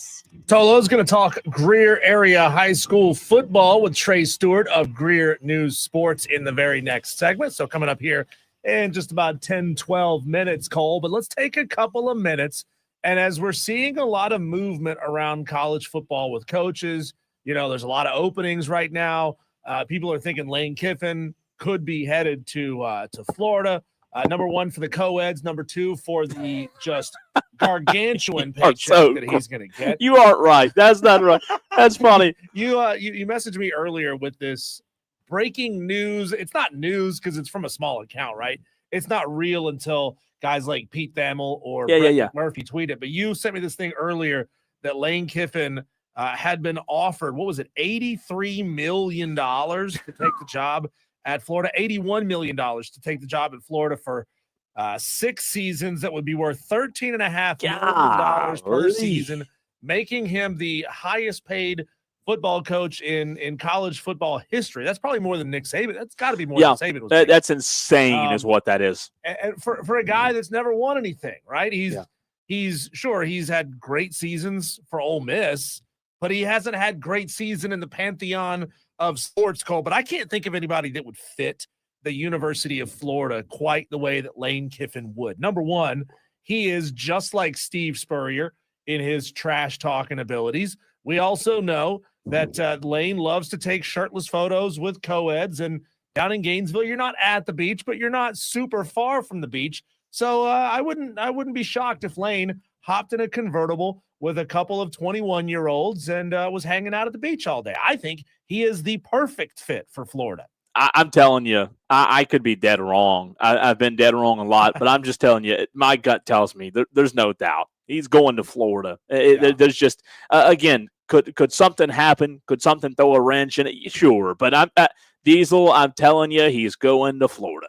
So we're doing a little thought experiment, given the coaches and what we know about them. Where would they fit the best, Cole? And let's start just down the road here with Dabo Swinney at Clemson. What do we know about Dabo? He is a traditional kind of guy. He is an evangelical kind of guy. I know one place that I think would be the perfect fit for him. And if anything wild ever happened and he stepped away from Clemson or was hired by Clemson, not going to happen, by the way. I know exactly where I think Dabo Swinney would end up, but where would you say Dabo fits the best? Just in terms of like personality. Yeah.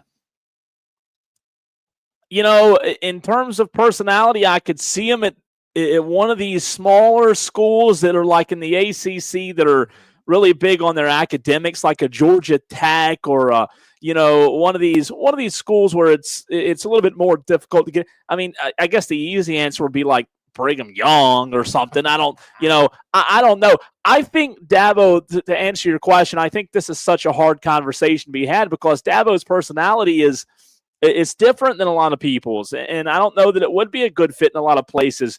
I don't know that it would do well up north. I think it would have to be somewhere in the South.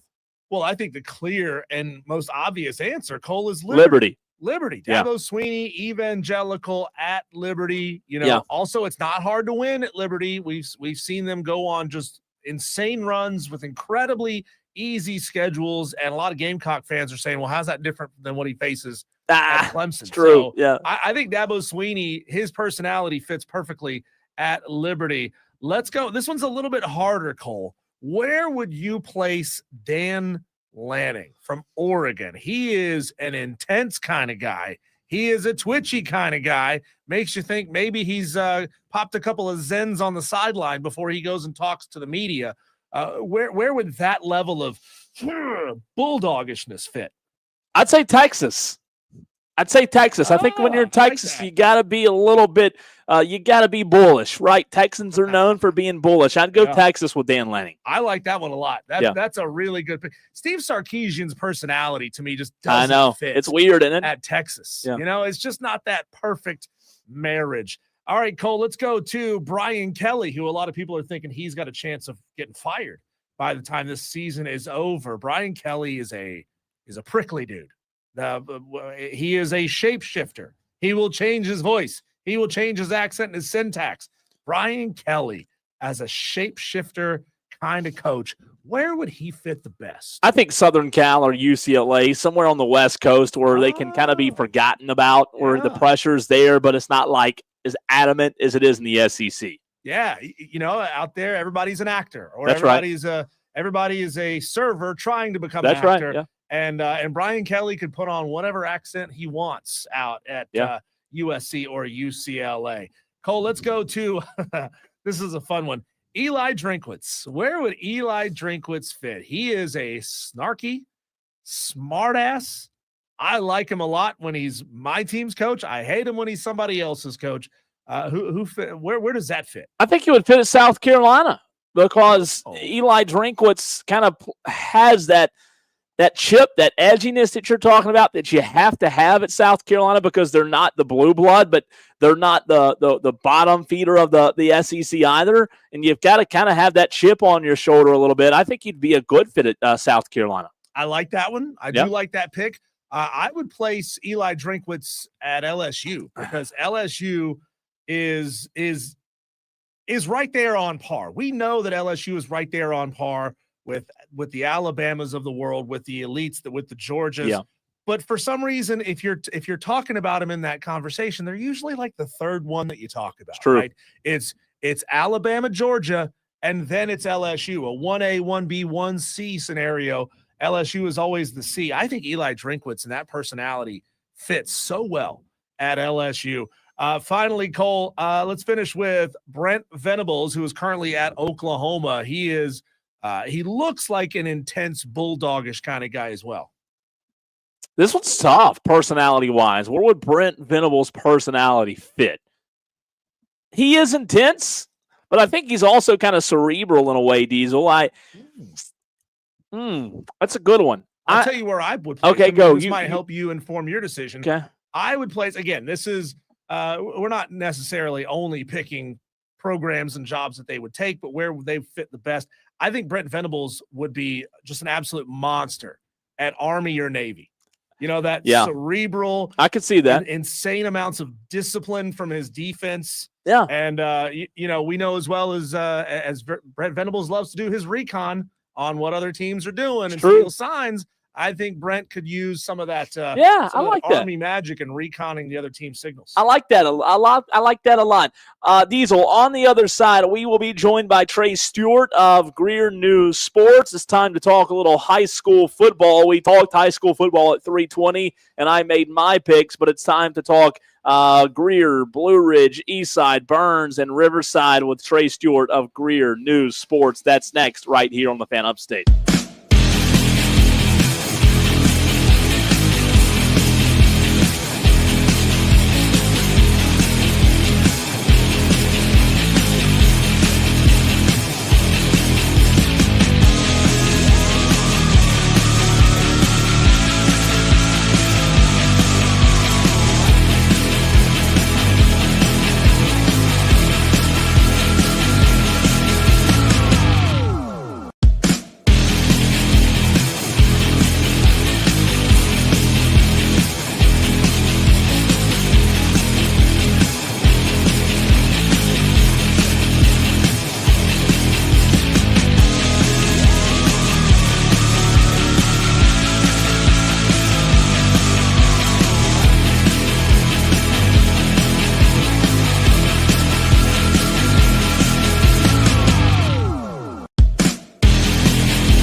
844-326-3663. That's 844-FAN-PHONE. This is Wire to Wire with Cole, Bryson, and Diesel on the Fan Upstate. Time to talk a little high school football in this short segment with Trey Stewart of Greer Sports News. And we are going to talk about Blue Ridge, Burns, Greer, Eastside, Riverside here quickly. Trey, what's the slate look like? Of those 5 teams you cover, what's the slate look like tonight? And which matchups of the teams you cover are you most intrigued by tonight? Pretty good slate tonight. Good to talk to you guys as always. Pretty good slate tonight. Obviously, Burns, Spartanburg is the marquee one. It's going to be a huge game in Nixon Field. You got Eastside playing Wade Hampton at home. Daniel is coming to Blue Ridge. And then I think the last one is Boiling Springs is actually coming to Riverside. And I think that's going to be a closer game than people think it's going to be. Trey, of these games that you were just talking about, the teams collectively, who has kind of impressed you most from the standpoint of this is the team that will consistently come out week after week after week, put up big-time numbers on offense, shut other teams down on defense compared to the teams that typically have to kind of gut out tough wins? I'll say the team that's, and you wouldn't know it by their record, but I think the team that has arguably impressed me the most this year, just based on expectations compared to what they've been able to do, is probably Eastside. I mean, they've lost, I think it's 4 in a row now, but they've pretty much all been close games against really, really good opponents. I know they lost to Gaffney by 5, Spartanburg, I think, by a possession, Burns by, I think it was 12, but it was close until the fourth quarter. They're coming out each week and they're putting their best foot forward against much bigger schools and much more football-heavy schools. And I think that's been impressive to see, even if the results haven't quite been there for Coach Woolcock and crew. Because you see it every week. They're getting better each week, and then they're going out and they're playing really solid football. It's just they're coming up against one of the toughest regions in the state. I've been impressed with Blue Ridge offensively. They're averaging, I believe it's about 49 points a game. They're also giving up about 35 points a game on defense, so it's very much every week's a shootout pretty much. But they've looked good, and then I've been impressed at points with Burns this year. I still don't think they've put a complete performance together this season, but tonight would be a great time to finally get one of those against a region rival like Spartanburg. Trey, Greer's off tonight. The Yellow Jackets, a team that you cover, they've won, 4 out of their last 5. They lost to a really good Seneca team a week ago, and then they have Daniel next Friday night on Halloween. Will Young, this group is battle-tested, having played Boiling Springs, Belton Honeypath, Hillcrest, and Burns. How far of a playoff run do you think this Greer Yellow Jacket team could make? Yeah, I really think it's all under their control. It's in their hands, and I think with the tough schedule they've played outside of region play, it benefits them in 2 ways, because obviously, like you said, they're battle tested. They've played some of the best teams in the state. You got BHP, Burns, Hillcrest, all these good opponents, but it also helps their RPI. So if they beat Daniel on Friday night, next Friday, more than likely it'll force a 3-way tie between Seneca, Daniel, and Greer, each with 1 loss. And I promise you, I would sit here and guarantee it right now that Greer, judging by the non-region opponents they played, pretty much all 5A D1, would have the highest RPI and would get the number 1 seed out of that region. So really, it's all still in front of Greer. If they can put together their best performance of the season at home against a really good Daniel team this next Friday, they could grab that number 1 seed, and then who knows what they do at that point. Trey Stewart of Greer News Sports joining us here on Wire to Wire with Diesel and Cole Bryson. Trey, I'm going to put you in a tough spot here. What is of the teams that you cover and the stadiums that you go to on the regular, your number 1 tippy top of that mountain, best place to catch a game on a Friday night? Just counting the teams that I cover, like the Greer area teams, or away teams included. You can spread out a little bit. Let's see. I love, obviously, the new Nixon Field is beautiful at Burns. It's everything it's cracked up to be, everything people wanted it to be. It's an incredible atmosphere, and I can't wait to be there tonight. But I gotta say, the reservation at Gaffney is probably my favorite place to go cover a game, not including our Greer area teams. I mean, it's packed every Friday night. It's an incredible atmosphere, beautiful field, beautiful turf. It's everything you want in a high school football stadium. And I've covered a couple games there, I think 3 now, and each time it's been fantastic. I love making the trip out there. How do you see that Boiling Springs Riverside going tonight, Trey? think it's going to be a high-scoring one. And again, it's with Riverside is if they can get going early on offense, typically that plays well in their favor because the defense sometimes struggles to hold up late in games. But if they can get off to a good start and they can put some points up early, I think they can hang with the Bowling Springs team. They can also score points. Sometimes it will. So it's going to be a tough one, but I think they have a shot. And that would obviously be a huge win for Matt Rochester if he can pull that one off. Trey Stewart, you're the best, man. We appreciate you taking a couple minutes with us. Thanks, Trey. Afternoon. Absolutely. Thank you guys so much. There you go. Trey Stewart of Greer News Sports. Make sure you're finding him on his socials and finding his stuff online and give him a follow. We'd appreciate you taking care of our guests in that way. I'll tell you this, Diesel, real quick. There are few writers out there that are as good as Trey. He's phenomenal. Yeah. If you read his work, man, what he does on Twitter at Greer News Sports, it's incredible. He does a really, really good job. So shout out Trey, and some good games tonight. When we come back, it is time, Cole, something we do every Friday at 5 o'clock, our weekend menu going day part by day part. If you only had one screen to watch football on, which game are you going to be locked into in each day part? The noon slot, the 3:30 slot, the 7:30 slot, and the late night games. We'll get to it next on the Fan Upstate.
to the courts and the gridiron to the tracks. Electrifying sports talk from start to finish. You're going wire to wire With Diesel and Cole Bryson. on the Fan Upstate. Well, Cole, not everybody is as fancy as you, rocking multi-screen across multiple sports and apps. Some people still got to slum it. Some people still have to choose just one game to be able to watch at a time. I can now proudly say I'm not one of those people. ESPN now has multi-screen, but you can't pick and choose the 4 games that you want on it. You still have to slum it a little bit and use their setup of games. But Cole, for those who, again, are not quite as fancy, let's do this as we do every Friday here at 5 o'clock, our weekend menu going day part by day part, which is the tastiest, nummiest game of each day part. Let's start with that noon slot, Cole, where there are 14 games for you to choose from. Ooh. Can you believe that? You got to pick just one out of 14 games in the noon time slot. And here we go, the tastiest game of the bunch. I'm going to toss at you number 1, Cole, as option number 1, UCLA at number 2, Indiana. Interesting football game, right? UCLA on a little bit of a win streak. Indiana, they're all the way up to number 2. That's a fascinating ball game. And who would think that a ball game on Saturday where the point spread is 26.5 points, right, is gonna be an interesting game. You know, I had a guy. No lie, this is a true story. This morning, Diesel, I ran into at the grocery store and listens to the show, and he stopped me, recognized me, and he said, "Hey, love the show. Wanted to ask you about the Indiana UCLA game this morning." This was literally this morning at your local Ingles Markets. And he said, "Do you think?" No lie. I hope he's not listening because I'm going to make fun of him. I made fun of him when I saw.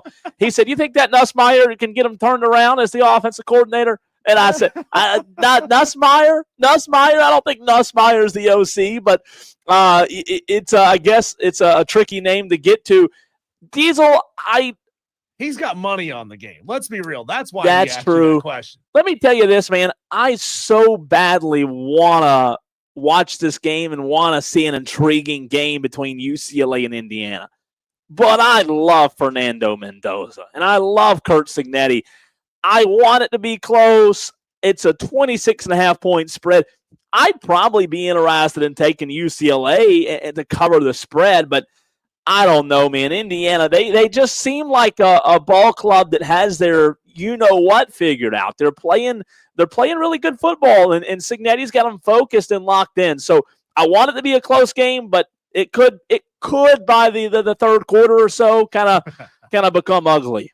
All right, Cole, next one on the list. That's an interesting game. We got number 8 Ole Miss at number 13 Oklahoma. We also have, Cole, this one's a barn burner, Syracuse at Georgia Tech. I think those might be your 3 best. I take that back. There is one more game that's got a close spread that might be worth watching because they could be a playoff caliber team, SMU at Wake Forest. Well, SMU and Wake Forest is important, but it just doesn't have that national attention, right? SMU, the noon slot. That's right. But remember, SMU is undefeated in conference play. They're 3-0 in the ACC. While they have that 5-2 record, to your point, they're putting this game on the CW network for a reason. SMU still is an intriguing story, undefeated in the ACC. Now, I will say, I would be hard pressed, Diesel, to find a game in college football this weekend as intriguing as Ole Miss, Oklahoma. Yeah. I know LSU A&M is big, and I know there's a lot of big ones out there, but man, when I look at Ole Miss, Oklahoma, 8-13, Oklahoma's a 5.5 point favorite in Norman, both one-loss teams.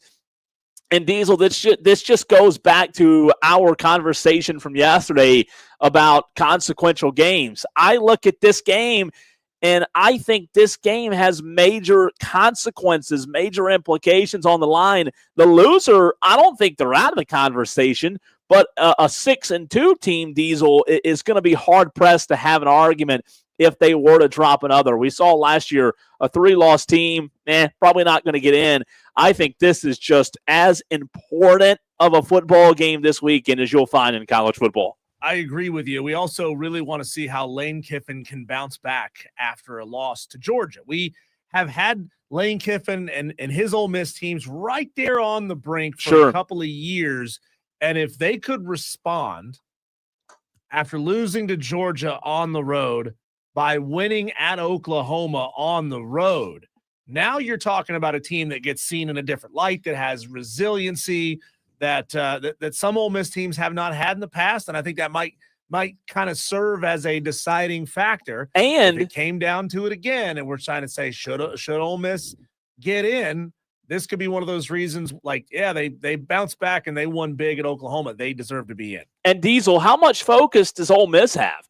There was a report out there that Ole Miss head coach Lane Kiffin plans to address the Florida job with his players. Per Molly McGrath, Molly said, Lane Kiffin told me he usually doesn't address those kind of coaching rumors in season, but there's so much more football to play and there's so many bigger things to focus on, but he's actually going to do things differently today in their team meeting. This is today.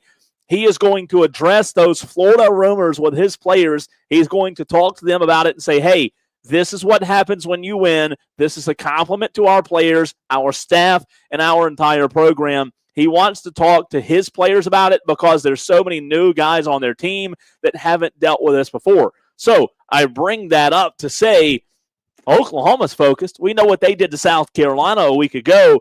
How focused is Ole Miss and Lane Kiffin right now? That's a good question. And he is going to lie to their faces and say, I have no interest in the Florida job. And as soon as the season is over, poof, I don't know that is Lane Kiffin. Diesel kind of seems like one of those guys that just is straight up with him and says, look, guys, this is a business. It's a business. Yeah. I don't advise saying that, but he could also say, I want to handpick as many of you as I can and bring you with me to Florida. So you're all auditioning for your spot on my roster next year. Yeah, that's true. And by the way, quick side note, Tolos, continue to get your upset picks in, 844-326-3663. A lot of upset picks coming in on the Hub City Spartanburgers text line right now at 844-FAN-PHONE. Cole, is as many good games as we have in that noon slot, there's not a ton to choose from. I'm not going to lie, not a ton to choose from here in this 3:30, 4 o'clock slot, because we have Alabama, South Carolina. We have number 15, Missouri at number 10, Vanderbilt, Illinois, Washington. And then outside of that, not a ton else. No, I'm just disappointed in you. I cannot believe App State, Old Dominion wasn't mentioned in that noon. What? That's a big game, right? That just proves that I'm not a homer. Yes, okay? Right. You're right. Congratulations. You passed the homer test on this Friday. But you're right. 3:30 is not sexy. I mean, South Carolina, Bama has appeal, right? Especially if it's 5:30 and that game's close, that game will have a lot more appeal at 5:30 than it might at 3:30. That's true. Minnesota, Iowa, they're two teams that are a one-loss team in the Big Ten. Iowa's favored by 8.5. But I'm with you. I mean, there's not a lot of attractiveness in that afternoon slot. That's one of those games that only alums of those two schools are going to be watching, right? That's kind of what we're talking about here. Which of these games has the most appeal that's going to get not necessarily just alums and people who live near the campus to tune in and watch. Cole, let's move to the evening slot. Real quick, one more comment. What about 4:15, Texas, Mississippi State? Any interest there? Not really. Mississippi State is started off well, and they've kind of faded down the stretch. I don't know that there's a whole lot of juice left to squeeze out of that orange. The only issue is, the only thing I'd say is that game's in Starkville. If excuse me, if Mississippi State somehow, some way were to pull it off, you're talking about a Texas team that's now 5-3, and let's be honest, probably out of playoff contention and conversation. They're definitely on the outside of that bubble looking in. It's going to be hard for them if they're losing to Mississippi State. Who's to say they'll win out? That may be one of those ones you get the little ticker or the pop-up on your phone, and you say, I got to switch over to it for just a second. See how Arch Manning is handling those piercing cowbells. Good God. But Mississippi State They are on a 3-game losing streak. They've lost to Florida, A&M, and Tennessee in back-to-back weeks. They would certainly love to get the win over a ranked Texas team, push them back outside of the top 25. Moving on to the evening slot, Cole, we're gonna lump the 6 o'clock game, the barn burner of TCU versus West Virginia in here. But in this game, we've got this slot, we've got Wisconsin at number 6, Oregon, Stanford, Miami, A&M, LSU, I think is probably the clear winner there.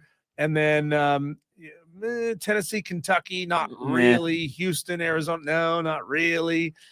BC, Louisville, no, not really. Yeah. Years ago, Michigan State would have been a massive game. And now it's kind of like, Now, Houston, Arizona State's the one for me I kind of look at and say, oh, okay, Arizona State, Diesel, they're favored by 7.5. Sam Levitt's back. Houston's 3-1 in the Big 12. I would agree with you. You'll keep your eye on Michigan State for a little while. Texas A&M and LSU's the one.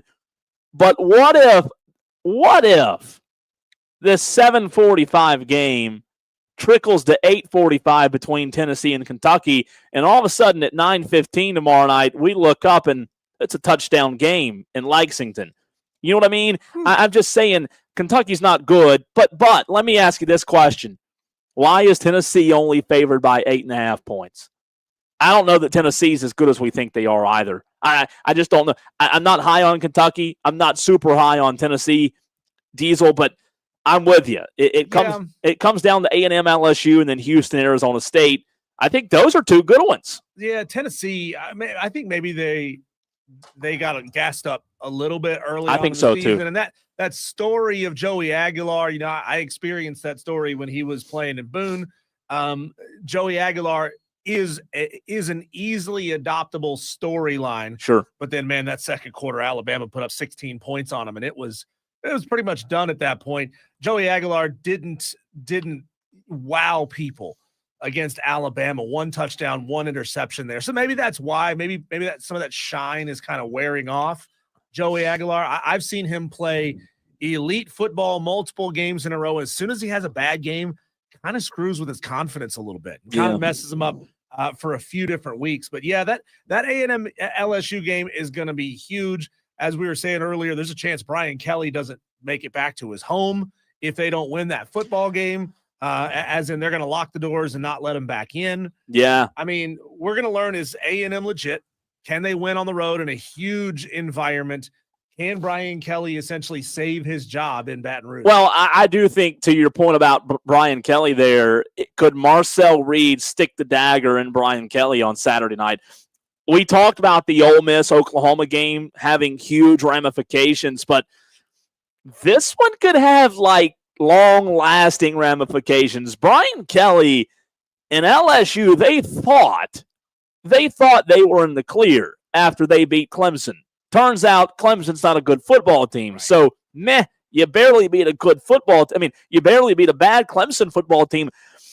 I'm high on A&M. I think what Elko's done is impressive. If they go to 8-0, okay, it's not a bad loss losing to A&M. However, you've already got 2 losses on the season. So how do you balance that? How do you weigh that? I think LSU, just like I said with Texas, if they fall to 3, then they're in a mighty tough spot. I don't know how you recover from this because you lost to Ole Miss, who's a solid Ole Miss team, a really good Ole Miss team, and then you lost to a really good Vandy team. So, again, it's life in the SEC, but Brian Kelly, kind of like Clemson, Diesel, was supposed to have all of the talent this year, supposed to have the quarterback, supposed to have the defense, supposed to have the dudes at wide receiver, and they've just fallen a little bit short of expectations, which has kind of been the MO, the calling card of Brian Kelly. So I think this one's huge Saturday. Yeah, and we'll find out if it means as much to lose to Vandy at LSU as it does at Alabama. Remember, they were saying fire Kalen DeBoer after he lost to Vandy.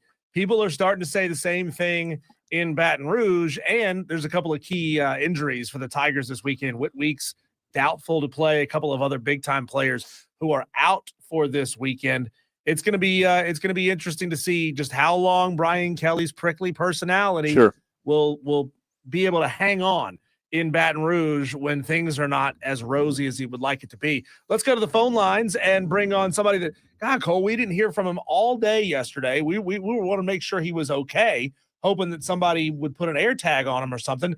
Dewey is on the phone lines. What's up, Dewey? Where were you yesterday? I was drinking. You don't Tolo while you're doing that? What, paint thinner or beer? Oh, a little both. Oh. Okay. Hey, Dewey, we've had a controversy on the show the past couple of days when a commercial has aired about Dewey's Pawn Shop. We have immediately gotten text messages and messages on the stream. I think our Tolos want to know if you own a pawn shop. That is not my pawn shop. I even though I wanted to claim it, and I want to go to that place and tell that man to take my name off that billboard. Dewey's gonna hit him with a cease and desist. Dewey, can you drive? I can motorcycles, bicycles, and mopeds, and golf carts. Oh dear Lord, that's scary. But anyways, I want to make some comments. I haven't had a chance yet to make fun of Madcraft for losing to whoever Louisville last week. So Madcraft, ha ha ha ha, and ha ha, because you suck. You probably gave 6,000 different excuses to why they lost that game, and I missed it. But it's okay. They lost, and I told you they were going to lose, and they were going to lose. Told you they were going to lose.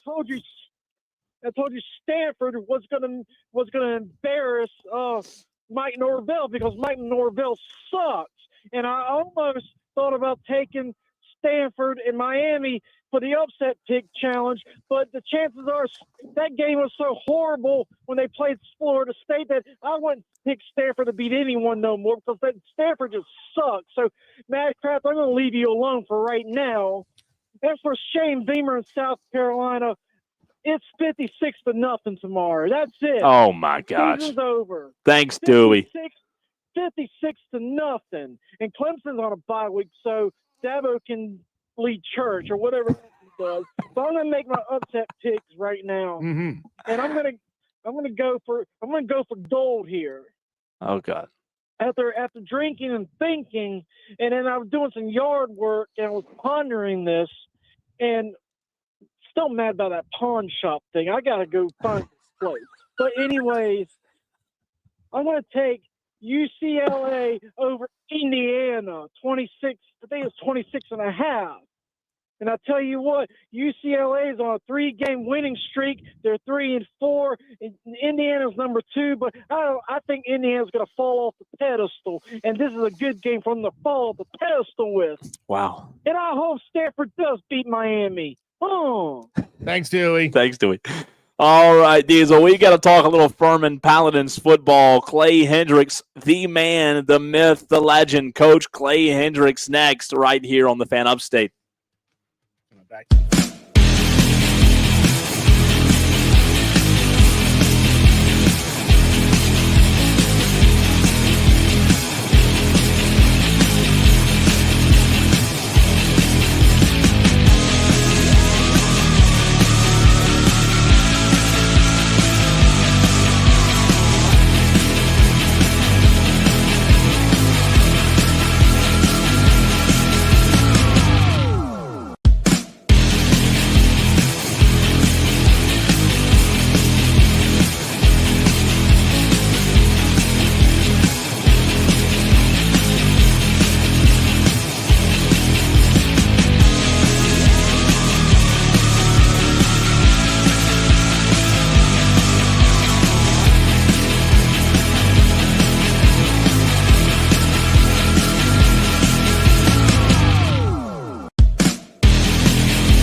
Fun Football with the head football coach, Clay Hendricks, over at Furman. The Paladins 4-3 on the season, 2-2 in conference after a tough 31-13 loss to Wofford on Saturday over in Spartanburg. But a big one this Saturday. It's homecoming at Paladin Stadium against the Citadel. We'll get into that game, Coach. Always appreciate you taking time to hop on with us. What do you think was the biggest catalyst, the one thing that you really felt like did not allow your team to get going on Saturday to get the win? Well, we turned it over 3 times. Yeah. It was 8 in 2 weeks now, so it's kind of hard to get going. You lose 8 possessions in 2 games. It's hard to score. It's hard enough to score as it is. I thought we played, didn't play particularly well defensively in the first half, and then I thought we played lights out in the second half. I think they had 2 first downs in the second half.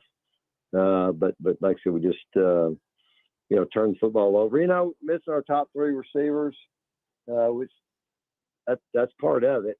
Sure. But we just didn't do enough of the little things that you have to do to continue to move football, score points, get off the field.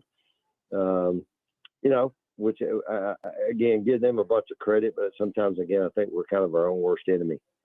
Coach, how do you kind of balance sticking with what you do, even if it bit you a couple times, for example, the interception bug, versus trying to move away from that and play to another kind of strength, maybe running the football? Do you like to just go head first at it no matter what, or do you like to change up what you're doing?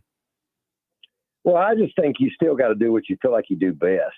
It'd be nice if you think you're really good in both areas and you could lean heavily on that. I think a little bit the way we're built, even, at the quarterback position, we don't play with a dual threat guy, or we don't, that's not who Trey Hedden is. And, and so, in the world of college football, it's much like pro football. You're seeing a lot of,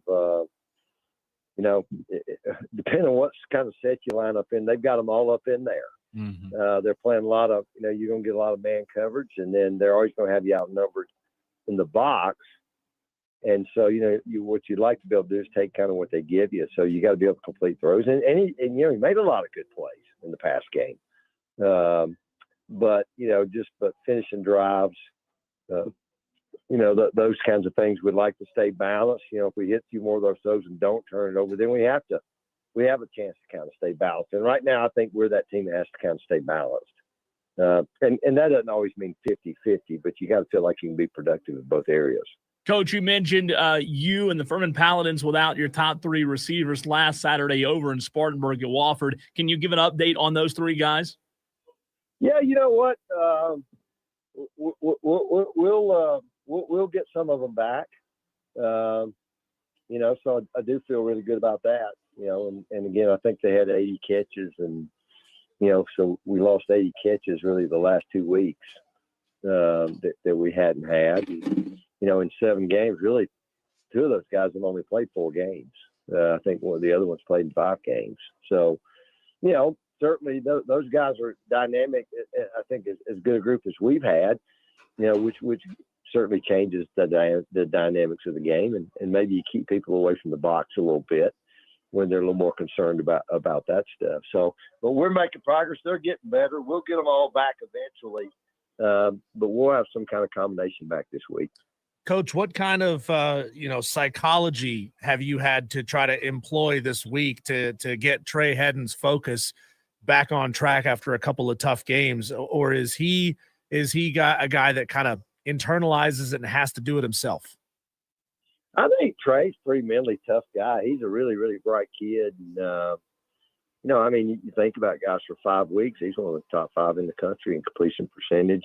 He was taking care of the ball, was doing a great job in the passing game, managing our offense. And he just had a couple of bad weeks, which kind of comes with that position. But yeah, I think you always try to look at why certain things happen. Really, none of those. I think 2 weeks, I don't think we've been pressured on any of those throws. Just continue to make better decisions. Sometimes it's a bad throw, which again is going to happen. I think sometimes it's just throw it away, and sometimes it's perfectly good to punt. punt's a good thing sometimes. So, he's made the right stuff. He's had a good week of prep. I expect him to play well Saturday. Coach, kind of going back to what Diesel asked you in terms of what you do different, what you stick to the same things with, what you kind of look at and say, okay, we do this well, we don't do this well. For example, you guys on Saturday, you're at the halftime break thinking, okay, it's a 2-score game, and then you guys make it 21-13 after a Gavin Hall 4-yard touchdown run in the third quarter. So you've got it within 1 score. And then the interception happens. I believe the 66-yard pick six. They go up 28-13, and that pretty much sealed the deal. They tacked on a field goal to make it 31-13. But kind of going back to that, do you and the offensive coordinator have to kind of make in-season adjustments in terms of adjusting the play calling and giving Trey Hedden looks and reads that are easier to make to try to avoid some of those interceptions? Or do you feel like that's more on the personnel on the field? Well, probably a little bit of both, and if you think about the first one in the first half, I think it was a 7-6 game. And I know exactly where we were. We had 3rd and 4. I think at their 36-yard line. So we're already in field goal range for our kicker, so we can take the lead either way. I'd already told the OC, at the time, I was certainly willing to go and make it a 2-down situation. Sure. So, that affects your call. Maybe you can run it on 3rd down. And we were in an RPO, and I mean, the read was as clear. The safety rolled to the deep middle, and we got the slant wide open. I say wide open. It's clearly open, and their linebacker back straight up. We probably didn't do a good enough job on the fake, and Trey just never saw him. And you sit there and say, how do you not see that? Well, sometimes you don't see them. It's a little different. I think the other one, he should have just made the immediate, or he just made a poor decision on the second one. He saw the second one, and I think maybe panicked a little bit after should have thrown the ball to the X, and then made a late decision to throw it in there and just throw it to the guy.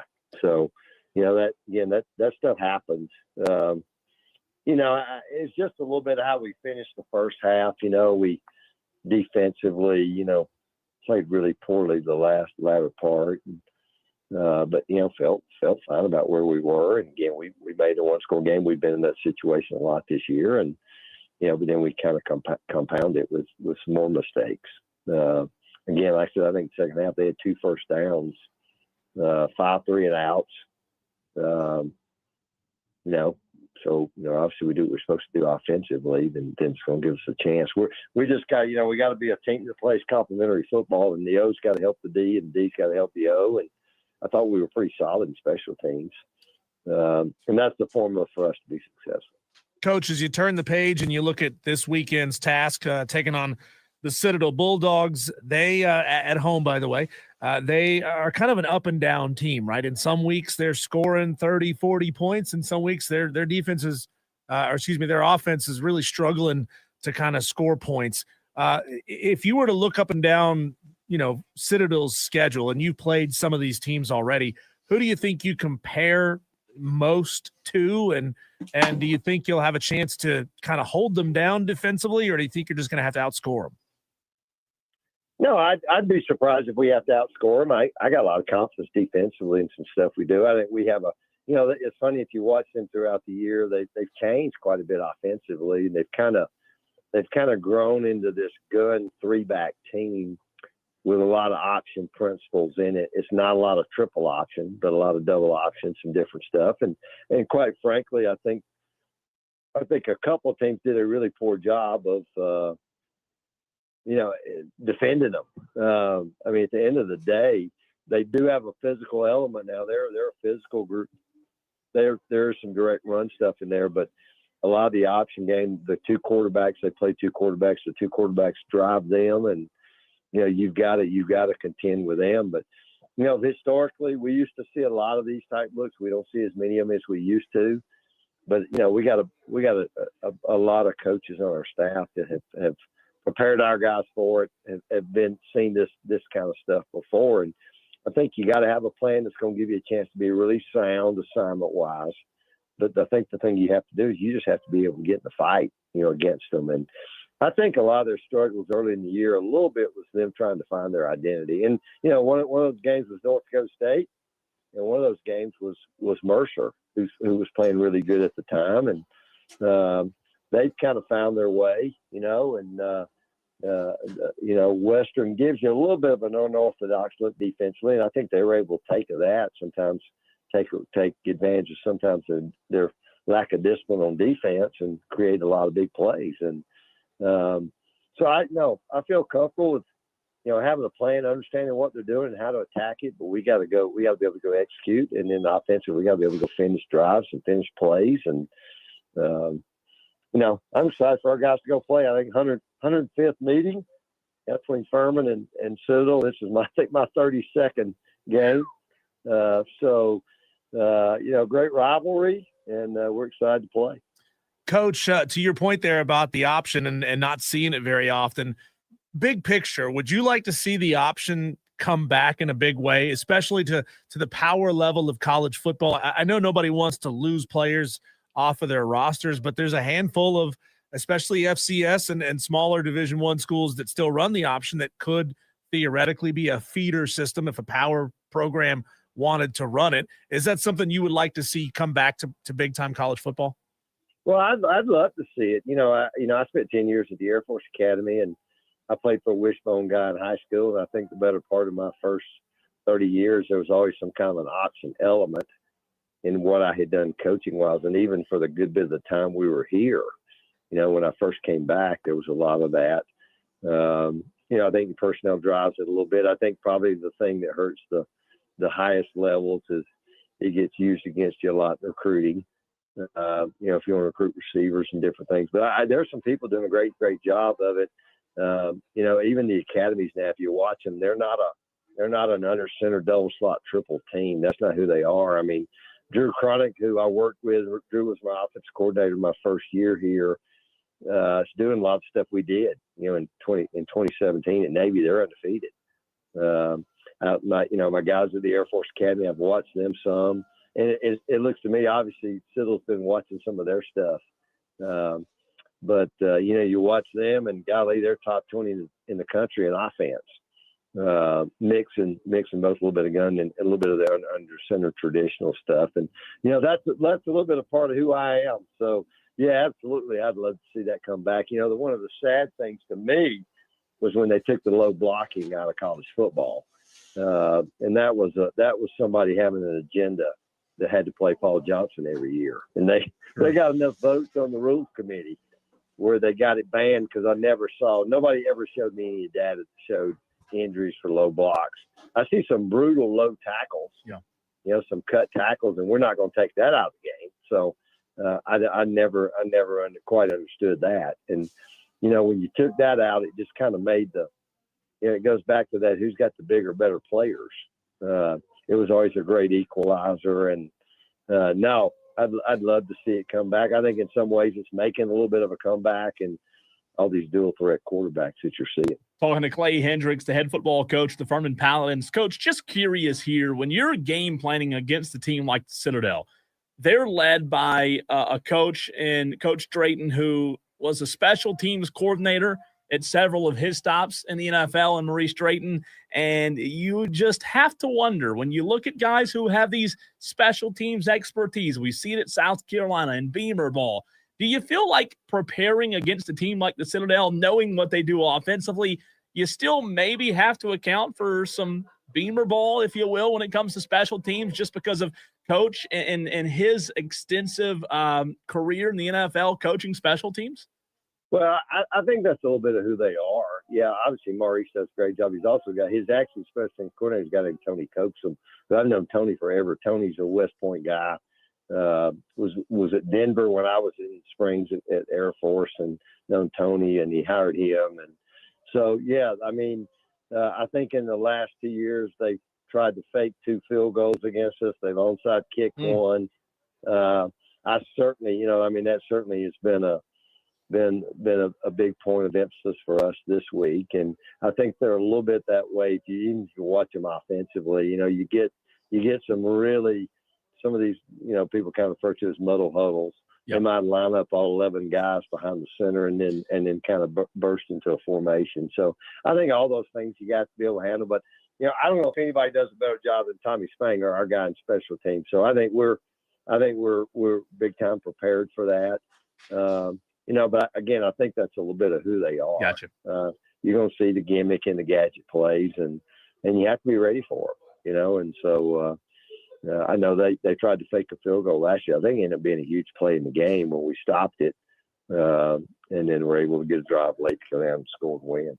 Coach, given the season, the week of practice that you've witnessed, who are you looking at to maybe have a big week this week, offensively or defensively? I think Trey's gonna have a big game. I just think he's been so solid all year.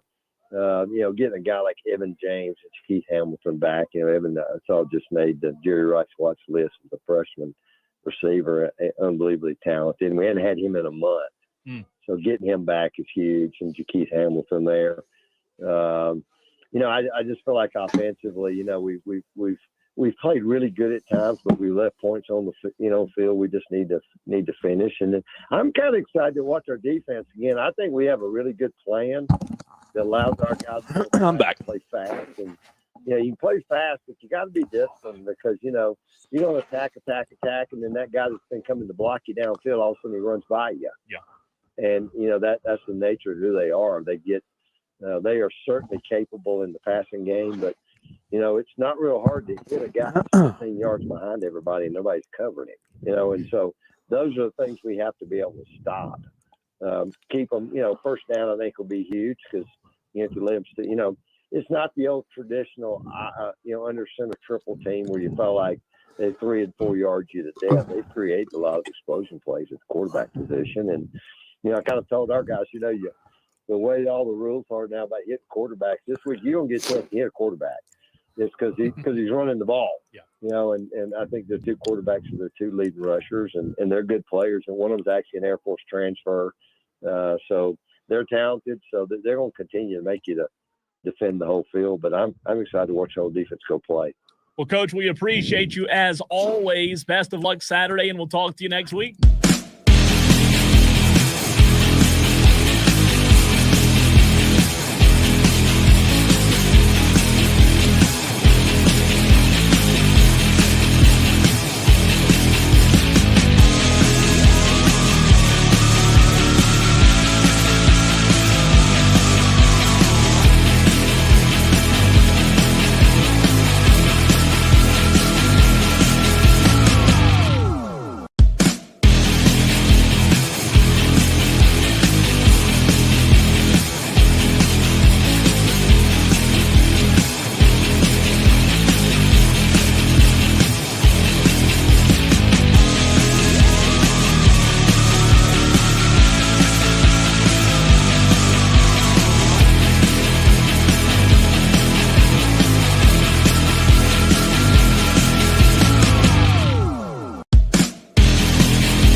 844-326-3663. That's 844-FAN-PHONE. This is Wire to Wire with Cole, Bryson, and Diesel on the Fan Upstate. Well, the most popular pick by far this week in the Upset Picks Challenge has been my App State Mountaineers plus 14.5 on the road at Old Dominion, and that scares me, Cole. Diesel, that scares does that surprise you? Did you think that was going to be the number one pick going?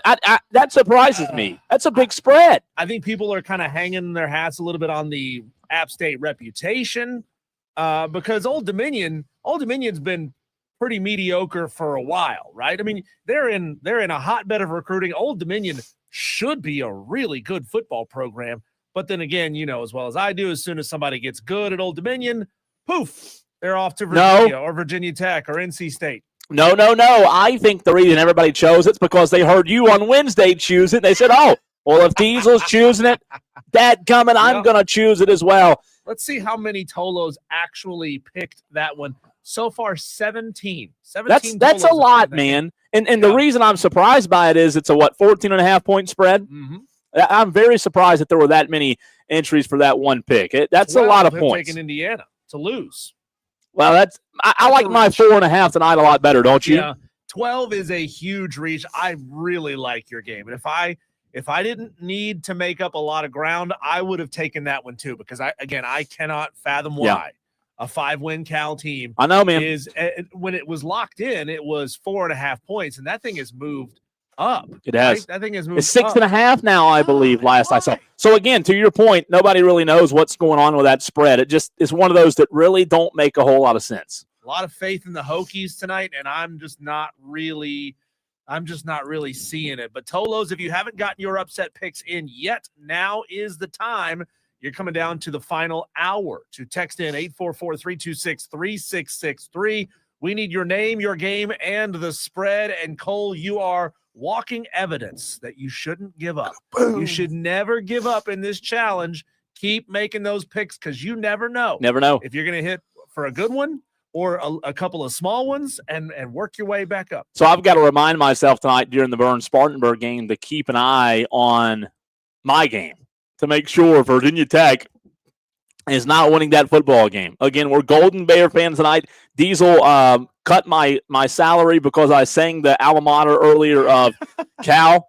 He also said I could never sing on the radio again. That's not singing. When it's I know. all the same That's note. true. That's chanting. You're right. That's true. You That's did true. great at that. I don't It was want a to good take that away from you. It's a good chant. Hey, real quick, before we dive back into the NFL conversation in the next segment, Dodgers, Blue Jays tonight. Diesel, who you riding with? Snell's on the mound for the Dodgers.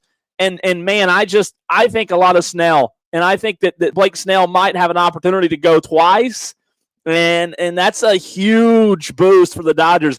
I like the Dodgers to win tonight. Maybe I'm wrong, but I'm going Dodgers tonight. I think Snell's going to have a good game tonight. There's no reason for me to believe that Blake Snell's going to repeat and do what he did. Yeah. What a week Couple ago. of yeah. That was just an insane performance. I think we could probably see 6 quality innings from Blake Snell. Maybe the Blue Jays touch him around all over the field, and I think the Dodgers are going to win this game. I think they're probably going to win it in a fairly low scoring game. Call it like a 4-3 or a 4-2 kind of game. I like it. Diesel, I mentioned it. Let's get into Panthers Bills on Sunday, a monstrous game in Charlotte. Let's dive into the details, though. Where do we feel like Carolina can have success on Sunday? Tolos, want to hear from you as well next.